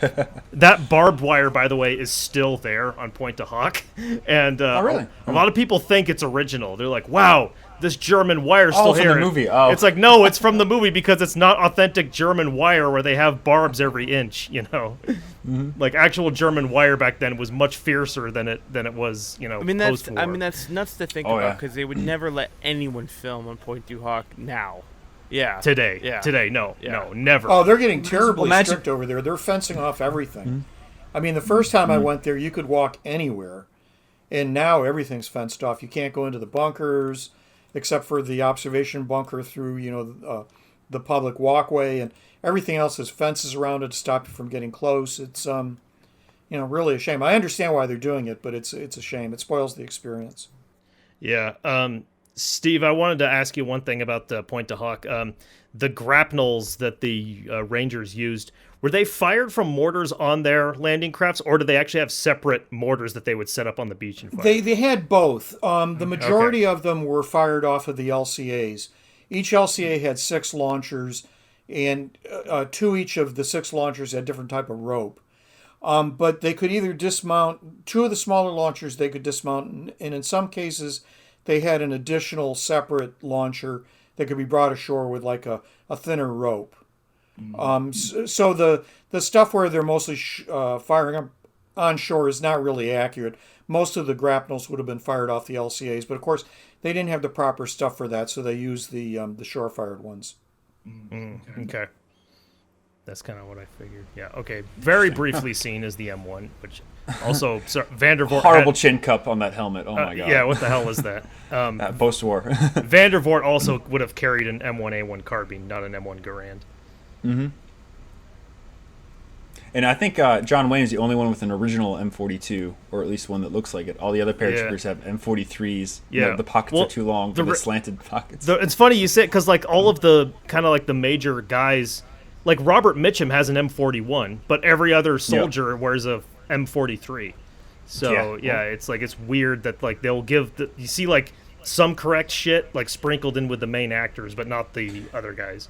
There are photos of guys on the 7th over Omaha Beach with M43s. Very rarely. There was a few generals that had them and some replacements. Really? I wrote a whole story about this, but so slowly the 43 jacket does show up in Normandy very early on. It's not till late June that it really shows up in numbers in early July, but D-Day, not really. It would have been nice to see some troops. It would have been nice to see some HBTs. The 4th Infantry at Utah, impregnated ones. Yeah, tons of HBTs. Yeah, and so it would have been cool to see that. There was 1 year, a bunch of guys when they do D-Day Conneaut every year. A small group of guys came in with impregnated HBTs during the summer, with it being 95 degrees with like 80% humidity, and those guys were like dead on the beach so fast because the impregnated HBTs just would not breathe on top of all the gear. That's the whole idea. Yeah. People use Canvac or paraffin wax in reenacting to get the look, and it looks good, but it doesn't work. By the end of it, it all like come off in the water, and it was just like all like just like because they can't get the original impregnant stuff because it probably causes like fucking brain tumors now. There are some uniforms that exist still today that have some of the impregnate on them. I think 1 or 2 of them are actually at the Dead Man's Corner Museum in Normandy, and it looks very interesting. It's like a yellowish color. It makes the and generally, American uniforms weren't khaki. They were olive drab. There was a swatch, they were more green, they were more khaki depending on the batch. So it really made it like this very brownish, strange color. Yeah. There are some color photos. Well, the more sun dyed it gets, the more like tan. I have this. True, but they're very brown. When I was very, very young in the hobby, I thought it'd be cool. I wanted to get like a, what was it? The wool, the wool hoods, for the gas impregnated hoods. Well, I wanted to get one that wasn't impregnated, but they only had ones that were impregnated for like $10. Now they're actually really hard to find, but you're edgy. I got it. I'm like, I'm gonna wear this, and it like came to the time to wear it. I'm like, no, I'm not. This smells like chlorine, and it leaves like a weird texture on everything I touch. Nah, I'm good. Like, there's a there's every time I've picked up like an M1 helmet, like an original one with the correct fiberglass liner in it, and smell, it's like, my God, it smells like a dead body in there. You know, it's just they do have a must. The impregnation stuff. It smells like chlorine. Like it's like the worst smell in the history of the world, and it's like ugh, and it's like you choose chlorine or mustard gas. Yeah. So like it was it was very interesting to like go and like feel that, and like so I kind of have an idea of that impregnation stuff. In terms of the uniforms though, and 29th oriented, it was hard. Like they didn't like have any. Correct me if I'm wrong. There weren't really many. They didn't have gas passards on anyone, so because normally we would have a gas passard with the insignia, and they would cover that up. That was the whole MO with that, and it would be 41s. Wolves and 41s for the 29th, and anyone who I thought was the 29th, I couldn't even tell through the whole thing because they're all in the same. Because they got those. They didn't really have that many of those in there to begin with. I'd have to go back and look. I was having a hard time. Those bastards. Those bastards crumble off, don't they? Like they're just they're paper. I don't have mine here, but a lot of them were British. They were different color too. I gave up trying to keep buying them every year because you wear them once and they just disintegrate. So I have one that's like woven cloth that you can't tell until you're really up close. That way I save myself probably over $1,000 of 15 years of reenacting, because every year I'd have to, or every 2 events I have to buy one because it's like this thing's like garbage now. But yeah. So just one more look at this photo right here. The paratroopers, they don't look like they have the paratrooper bales on their helmets. No. Well, what's funny is that wasn't necessarily wrong, because they had a really big problem sourcing D-bales, especially ahead of D-Day. So most of the paratrooper helmets during the war, or Fleet's 101st and stuff, were actually fixed bales that they taped jump liners into. Right. And if you look at original photos, you'll see tape either all around the brim or 4 places or 5 places. Again, just trying to make it work. Bayonet lug. Goddamn bayonet lug back there. That's a fucking eyesore. Yeah. They even made some paratrooper helmets by modifying them by putting mess kit straps in them, and I actually have one of those. Yeah, it was technically the first swivel bales. But hey, can you go up, Nate? Look at the cardboard tank, the cardboard cutout tanks back there. On the beach, yeah. Yeah, that's awesome. I didn't realize that. At least they got the log ramps going the right direction. Yeah, right. Unlike SPR. And the Tellermines look great too. Yeah.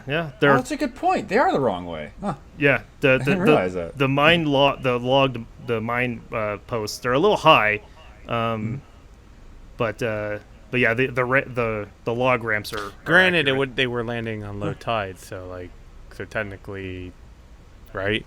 Oh yeah, you're right. That's a very high tide. Yeah, that's very high. Pacific. That's like a Pacific Ocean high tide right there. So yeah, sorry. Yeah. Yeah, it's like it's if a plane's gonna land there, it's gonna be doomed. But I don't know about a landing craft. Got your French resistance bombshell. Bayonet lugs. Yep. Post-war carbines. Yep.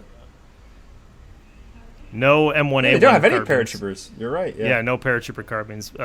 Guest appearance by Roddy McDowell. Yeah. Before he was Caesar. Oh, yeah, that's right. Yeah. That rank on the helmet, though. Yeah. This is cool. I think he carried something else on actual D-Day. I always heard he carried an M1 Garand. Yeah, it even says it right here. Yeah, it was, I think it was a Model 70 or something. Yeah. And you can see in this image right here, the Brits have a lot of M1A1 Thompsons. If you scroll down. Oh, really? Oh, fun. Yeah. See, some of the commandos did use those, though. Yeah, but it would have been the M1928A1. Yeah. From Lend-Lease. Also, Bill Millen, the guy playing the bagpipes, is like this 60-year-old man, which in real life he was like 20, I think, when he landed on Sword playing the bagpipes. Nathan called me last night when I was watching this, and he goes, "Is that Black Bear in the background?" And he's like, "God damn it!" Yeah, well, I knew you were at the part with the bagpipes because I could hear it through the phone. Yeah. It was funny. We back in this would have been 2008, we had a bunch of guys from England come over because back in the early 2000s, a bunch of U.S. guys from my unit would go over to England, and they would babysit them, and then they would go make the trip across the channel to Normandy and do this whole stuff. And so they were coming over here to do a couple of reenactments because it's easier for them to do blanks and everything like and crazy here versus there.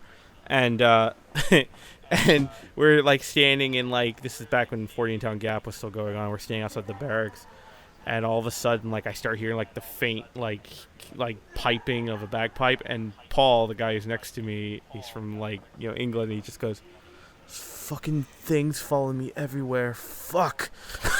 He's like, fucking king. Oh, Can't take that anymore. Damn them. Fuck. I wouldn't blame him, dude. I hate those things. If I He were was for just being like, honest. fucking bagpipes. There's always one of a There's reenactment. always one.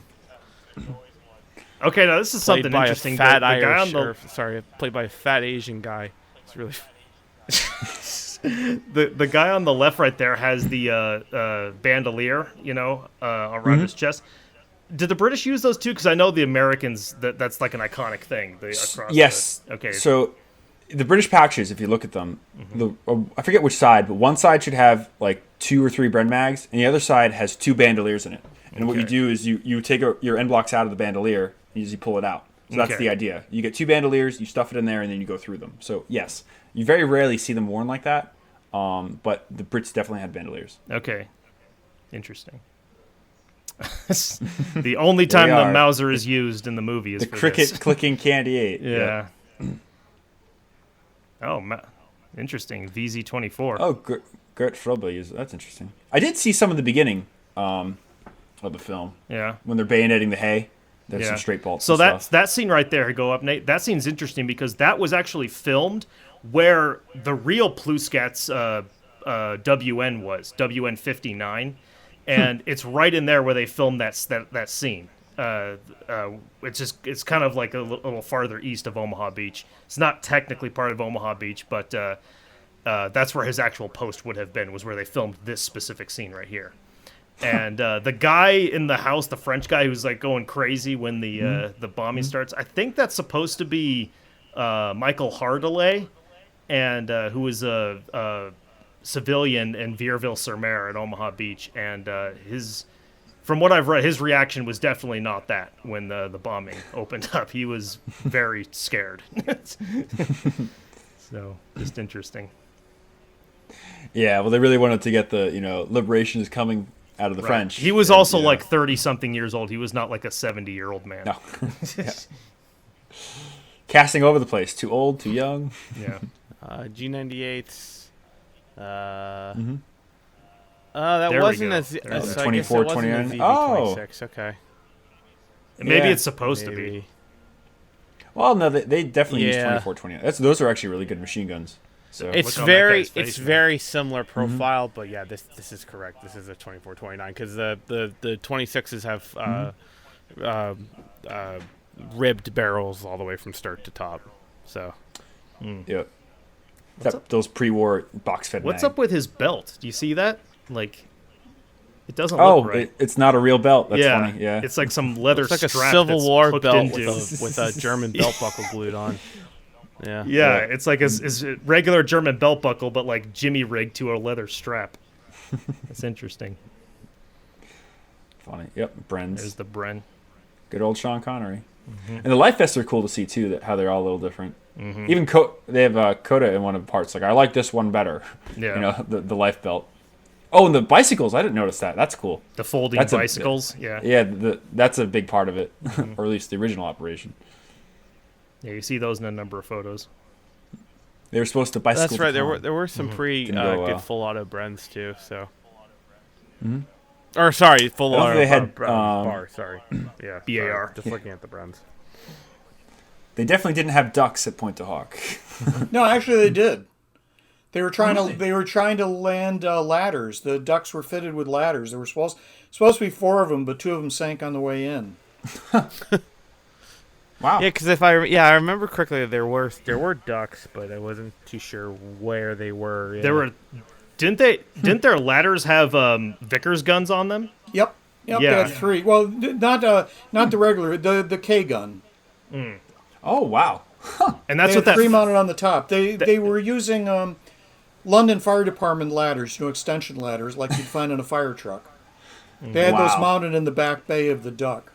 Yeah, and the Vickers gun on them, isn't that what that famous photo of the one stuck in the ground with the helmet on it? Yeah. That's Yep, that's at yep. Point to Hawk. It's one of the Vickers from the ladders. Yeah. Right. Oh, that is a Vickers K. Holy shit. Yep. Wow. Mine's In been my blown. high school, they had a mural of that, and it was so badly drawn. It's just a funky looking gun anyway. Yeah. So I always thought it was some French thing. Like, what's that, Victor or something that they used in the Air Force, the side-loaded magazine? I thought it was like one of those crazy things. No, it's a Vickers. Wow, I'll eat my words on that. That's fascinating. Taken off one of those ladders and then put up there. Yeah. Yeah. Good old BAR. The MG42 sounds like a Browning 50 cal in the Oh, movie. yeah. It's like boom, boom, boom, boom, boom, boom, boom. In this particular scene, the rate of fire is far below that. I wonder if they're MG3s. They're probably all Because MG3s. Yeah. they had a lower firing rate, and so that could have been. You can tell it's a lower firing rate, but the sound effect they use is even lower. Yeah. It's Yeah. like boom, boom, boom, boom, boom, boom, boom, boom. It's the M242. Yep. Post-war tank, post-war 50 cal mount. Oh, is it a post-war tank? What, Oh no, it's a late war, I should say. Sorry. what movie were we More correct watching there. where the feed tray off to the side didn't even have an ammo cannon? It just had the Kelly's Heroes. Yeah, Kelly's Heroes. The bullets Yeah. are just sitting in The blanks are just sitting in the They're cradle. They're Yeah. stacked in the cradle. Yeah, that thing's not gonna fall out. Yeah, the Quad 50 Yeah, being M2 quad used by mounts. the Germans. Yeah, see that's What are they- that's totally Longe-sur-Mer. And that's not where they filmed part of Saving Private Ryan, right? Because I just No. remember the casemate and stuff. No. Okay. No, except that they used Long-sur-Mer as kind of the basis for the bunkers in the Virville Draw. Yeah. So it Okay. looks rather like Long-sur-Mer, but it's not. They didn't film there. They just use those particular bunkers as kind of an inspiration. that model, yeah. Oh, look, and you can see one of those Backdrop. turrets up there, APXR up Yep. there. Yep. Yeah, that's one of those moving ones that seems to show up in several scenes. You could Oh probably yeah, you're right. you could probably a gust On of top wind of a gust of wind blows it. Yeah, off the I top. think those were Yeah, right. dummied up out of something. Whether it was You plywood can or see whatever. you can see the You know- tiles here. It's interesting. I believe that these 50 calibers are blank adapted because if you look over the barrels, there's a shroud, and that's something. It's very hard to blank adapt to 50 cal. Today they have this like tri thing Yeah. that's huge and it goes over it. Yeah. But I think this is the old school of blank adapting it, and they painted it black to try to get over it. Because looking at it quickly, it almost looks like a 20mm Orycodon, like that they have later in the casino and stuff. when I went to But- go film combat training, I saw those the 50 cals with the tri thing on Yeah. it. I thought it was a minigun when I saw that. Yeah. yeah, it's very hard. A lot of pressure to keep and hold, but must be the old school way of doing Yeah. it. Now this is Speak of the accurate. casino. This is accurate having the MG08 in some parts, Yep. Love the sled. I also love the Orlikon. They Yeah. have that in there. Well, the French heavily used those before the war. Mm-hmm. Because it was just it was designed. Oh, that's funny. There's the sled. Yep, just sitting there. With the there's it on the Yeah, there's ground the there. barrel. Yeah. There's the shroud. That's the barrel that's a shroud. Pegasus. Some of the gun Very emplacements cool. are still there at Pegasus. I tried to. Well, it's a big museum now, I believe, right? And they have the original bridge. Well, they moved the original bridge away. There's a brand new bridge there, but they kept the old one and they moved it onto the shore near where the Pegasus Museum museum itself is located now. Oh, I swear to God, dude! This is a staple of like 1950s, 60s war movies. Is the super bazooka being Yep. used for the M9? It's just Yeah. like no. We did watch a movie where it was correct though in Fixed Bayonets. That's right, yeah, because it Korean War was film Korea, with the yeah. super bazooka. Yeah. But no, But you always everything see else this is wrong. in war Yep. movies from this time. This super bazooka being used instead of the correct M9 or the Yep. M1A1. Great to see the Piat as well. And they for- it actually does fire a projectile. That was pretty impressive. Yeah. Again, this scene was really good. Just as its own thing. The casino scene itself just stands out so well. Yeah. So Yeah, cinematically, all those long shots, those long helicopter shots that, Oh, that do yeah. a really, Really good job impressive. of showing Yeah. the mass numbers and all the squibs going off like that. Like you have to take a lot of that into consideration of just how impressive that is to make everything go all at the same time, all right. Because if it doesn't go right, it's noticeable, and you have to do it all again, or just accept the fact that it didn't turn out right. It seems really, really spontaneous. It doesn't seem rehearsed. Orlikon. I love Orlikon. those things. Yeah. My grandfather, this was his weapon on battle stations on LST on the fan deck. That's not the German version of it, but that's still cool. Because the Germans used a version of it too. Potato masher. Yep. This part was a little weird. Mark When he pulls the grenade out, he pulls like a little paper thing off the top of it. I know you can't see it in this, but... Oh, I think that was tape. Oh, okay. Yeah, medical tape. which they would do. Yeah. Yeah. This is before they had safety pins on top of the grenades. That was a post-war thing. So, Mills bomb, Bangalore's. Yeah. Those are actually pretty good. They look like the real thing. I remember like the movie The Big Red One are just, some sheet metal pipes that they're using. Number 7. Right, yeah. Number 8. This scene is so stupid. They are very simple, but they're also very for nerds like us, when we see them, we know when they're incorrect. Right, yeah, you just know. You just know. And for me, we have we had someone who had the fish who had a connection with someone who had original ones. We got the measurements for that. We took a bunch of pictures, and then we have replicated them all out of either metal piping, PVCP, Jesus Christ, PVP, PCP is something else. PCP? PVP, yeah. PVP is PVP, and getting all the right sizes, and then exactly what it is, and we have the right length and the thing. We have stoppers, so we put that was the one thing I was surprised is they were actually laying out wire, because for the most part, from what I knew, it was pull the tab and run. But I think you can do it either one. Yeah, either way. I figured, but I was kind of bewildered by laying the wire and going back. I just pull the fucker and run. Like we said, this is a combination of Coda's Bangalore action and then the 121st Engineer Battalion blowing up the anti-tank wall, which they used demolitions for, not Bangalore's to do that. But one thing you don't really see in movies in terms of the Bangalore is that they have a bullet head end, so you can the end cap. Push it through. But usually never see that. And them coming apart as you're pushing it up is absolutely realistic. And right, yeah, because it's just slots in there, Yeah. You're using the moment. You're pushing. You're just hoping that you keep constant pressure, that you don't break that connection 3 lengths up. Yeah. That you just push it up forward. So, the Pack 40. Pack 40 in the base. Yep. Sieg Heil. Michael's favorite line. So ridiculous. I'm glad they included this. Yeah, Longe-sur-Mer. I think that's the most famous battery. Oh yeah, well, because also it's not fucked up. It's really intact. Yeah. It's one of the only batteries that still has the real guns in it. Yeah. Those naval guns. Is there a reason why that was left in there? I think that the French government allowed it because they considered it an historic site. Okay. Whereas they dismantled all the other. I've been all along large chunks of the Atlantic Wall, and there's practically no other guns still surviving. They just scrapped all that stuff right after the war, and they did seem to treat this as a museum from fairly early on. Okay. It is cool to see in this movie, unlike Saving Private Ryan, that the fortifications do have camouflage paint and nets over them, which is how it would have been for the most part. I was happy, at Point de Hoc. I mean, I don't know if this was the case for the actual Point de Hoc, but you see nets everywhere and stuff like that. So it's pretty cool to see that. See, that's the fire control bunker right there, the light stand at Longe-sur-Mer. This is a real historical battlefield. Let's blow the cliffs up. Yeah. It actually did fire its guns on D-Day. You see way back there in the background, that's actually the real Omaha site. Really? Wow. Yeah. I mean, maybe you can't even see it. Like I said, this is just east of it. So right. But no, let's fuck it up for the movie. Oh, M1s. Beg for forgiveness, not permission. So Yeah.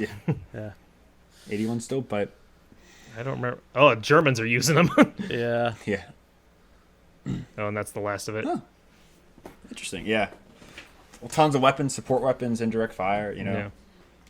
A lot to tell. So, well, I guess we can move into closing thoughts. Yeah, man. Yeah. Who wants to go first? Nate, you go first. Oh God.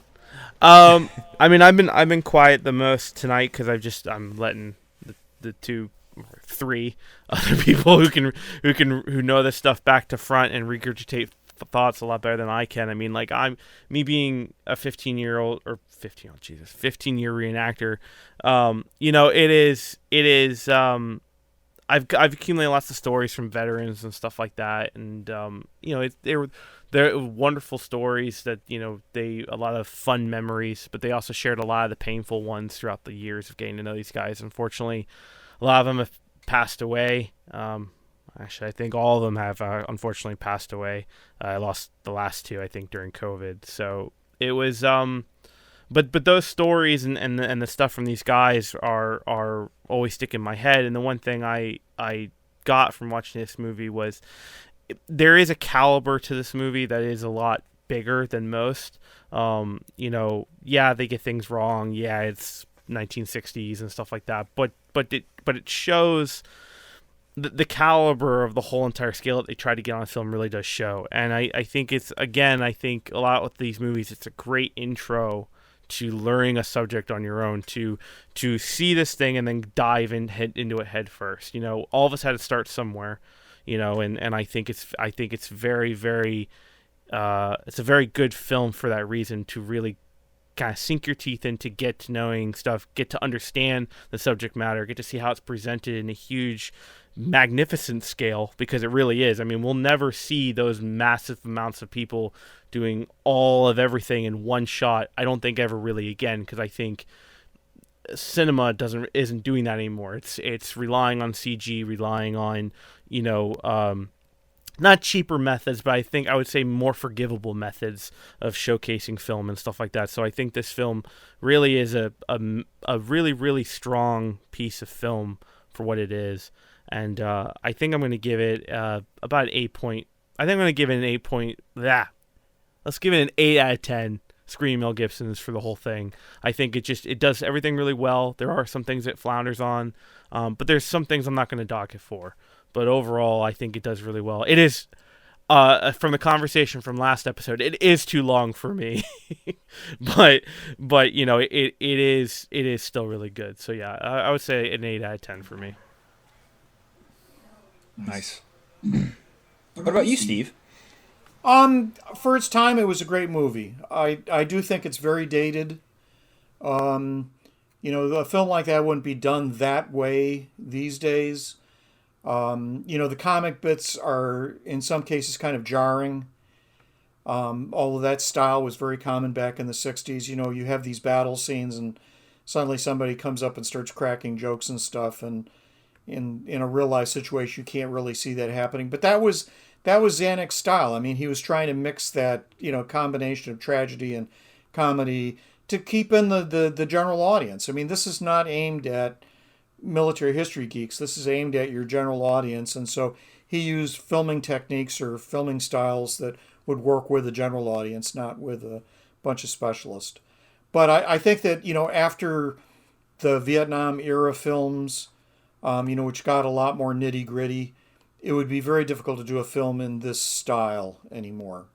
And Saving Private Ryan is a reflection of that. Saving Private Ryan came after all those Vietnam era films, and that just changed the way that Hollywood depicts war.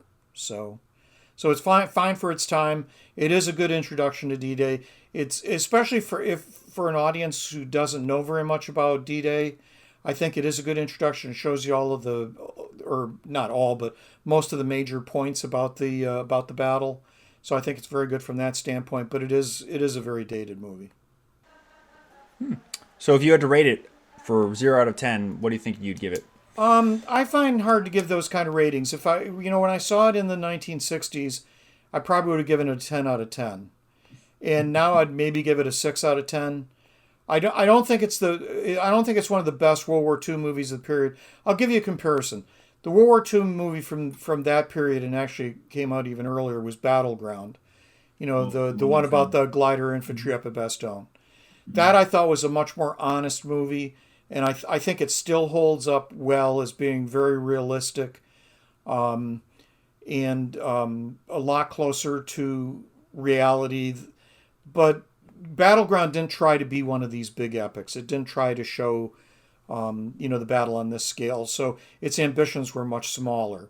But I think it holds up better with time. Whereas I think that Longest Day, although at the time I think was a great movie, by now it's become more dated because of its style. So maybe today, like I say, maybe a 7 out of 10 or a 6 out of 10. Yep, respectable. And just to comment on it, I love Battleground. That's just, there's so many good things about that film. I can't say enough about it, but just the way they talk and the jargon and the way that they interact is just so GI, and there's nothing else I think that really comes close to it. We found a home in the Army. There's just so many quotable lines, and it's so good. But awesome. Well, I'll go and then we'll end with you, Mike, as you're the other Omaha expert. Just agreeing with everybody's points. It is a product of its time. It is so encompassing. It tries to tell so much in such a short period of time that I think they almost jump around too much. Like, the arc of this film is like big event and then 14 storylines, and then big event and then 14 storylines, and then and I really feel like they could have cut out some of those things and still told the same story. It's great to have French commandos and war correspondents and everything, but I feel like some of that is missed in that. And they also had to, do more telling than showing, which is, cheap filmmaking. But it's just what it was. That being said, it is a great primer, in just getting to know the history and the time, that this took place in. Again, we can nitpick it for everything. I mean, French Jeeps, fake M42s, EM shirts are wrong, the Lancasters in lieu of C-47s, the bands on their helmets, the wrong parachutes. The Chinese stall helms. Oh, yeah, right? we could really get into it. But, that doesn't detract from the fact that it's trying to tell a story about one day during one war and, what happened on it. So encompassing everything like that, I give it an 8 out of 10. It is a product of its time, but it's just a good primer, If you're going to talk about D-Day or Omaha or anything, you're eventually going to come into terms of this film or run into this movie, and you're going to watch it.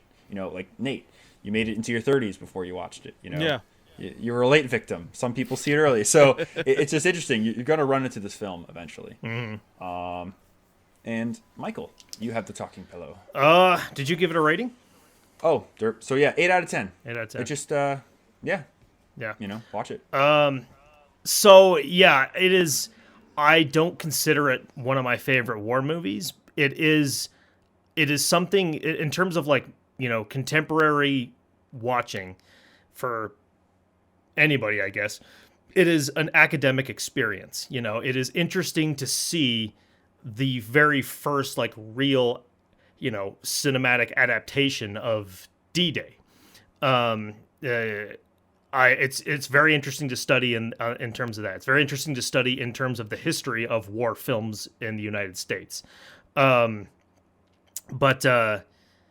even then, I would say you can tell that there was, a lot of care put into a lot of it. Like I say, the German is all very, it's actual German. The French is actual French. They got actual German and French actors and such.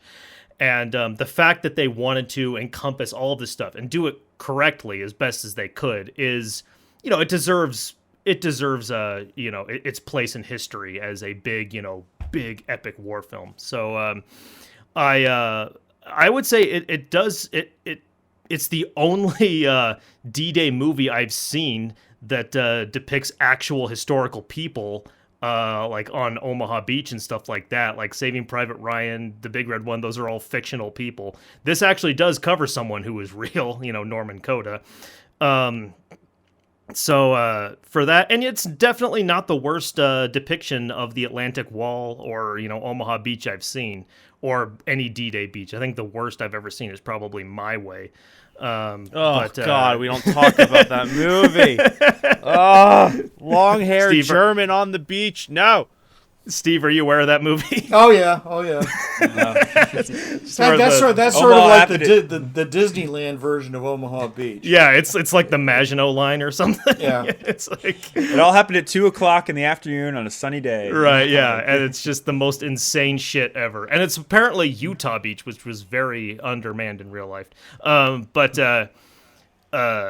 So yeah, it's definitely not the worst I've seen in terms of, putting that thing onto film. So I would probably give it a 7 out of 10. I'm never bored watching it. And I've seen it a bunch of times. So yeah, I can watch this anytime. Nice. So putting all the scores into the computer that will tell us if the issue is still in doubt, we arrive at a 7.5. So a good, high-end score. It's worth a watch. You're going to watch this and you're going to pick something out you like, and, it might lead you in a cool direction that you learn more stuff about. So, yeah. Well, Steve, thank you so much for your time. I learned so much. And I bet half the viewers that are listening to this, or listeners, they have your books in their library and they have no idea. So it's been such a pleasure. And if you want to just mention the book you have coming out of Point to Hawk, it's Smashing Hitler's Guns, I believe? Yeah, it came out this past May, called Smashing Hitler's Guns. And it comes from Osprey, so it's widely available. Certainly off Amazon, and probably some bookstores. Nice. Yeah. For people that like book and mortar, or a brick and mortar still, or Amazon, you guys heard it here. He knows his stuff, and just fascinating history. So, again, thanks for joining us, and we'll see everybody next week. Thanks for joining us. If you enjoyed this episode, make sure to leave a rating. Otherwise, Mel Gibson won't stop screaming. If you like this content, make sure to check out our Facebook, YouTube, and Instagram pages. If you want to directly support our work, make sure to check out our Patreon. All these links are in the description below. Until the next time, Scuttlebutt out.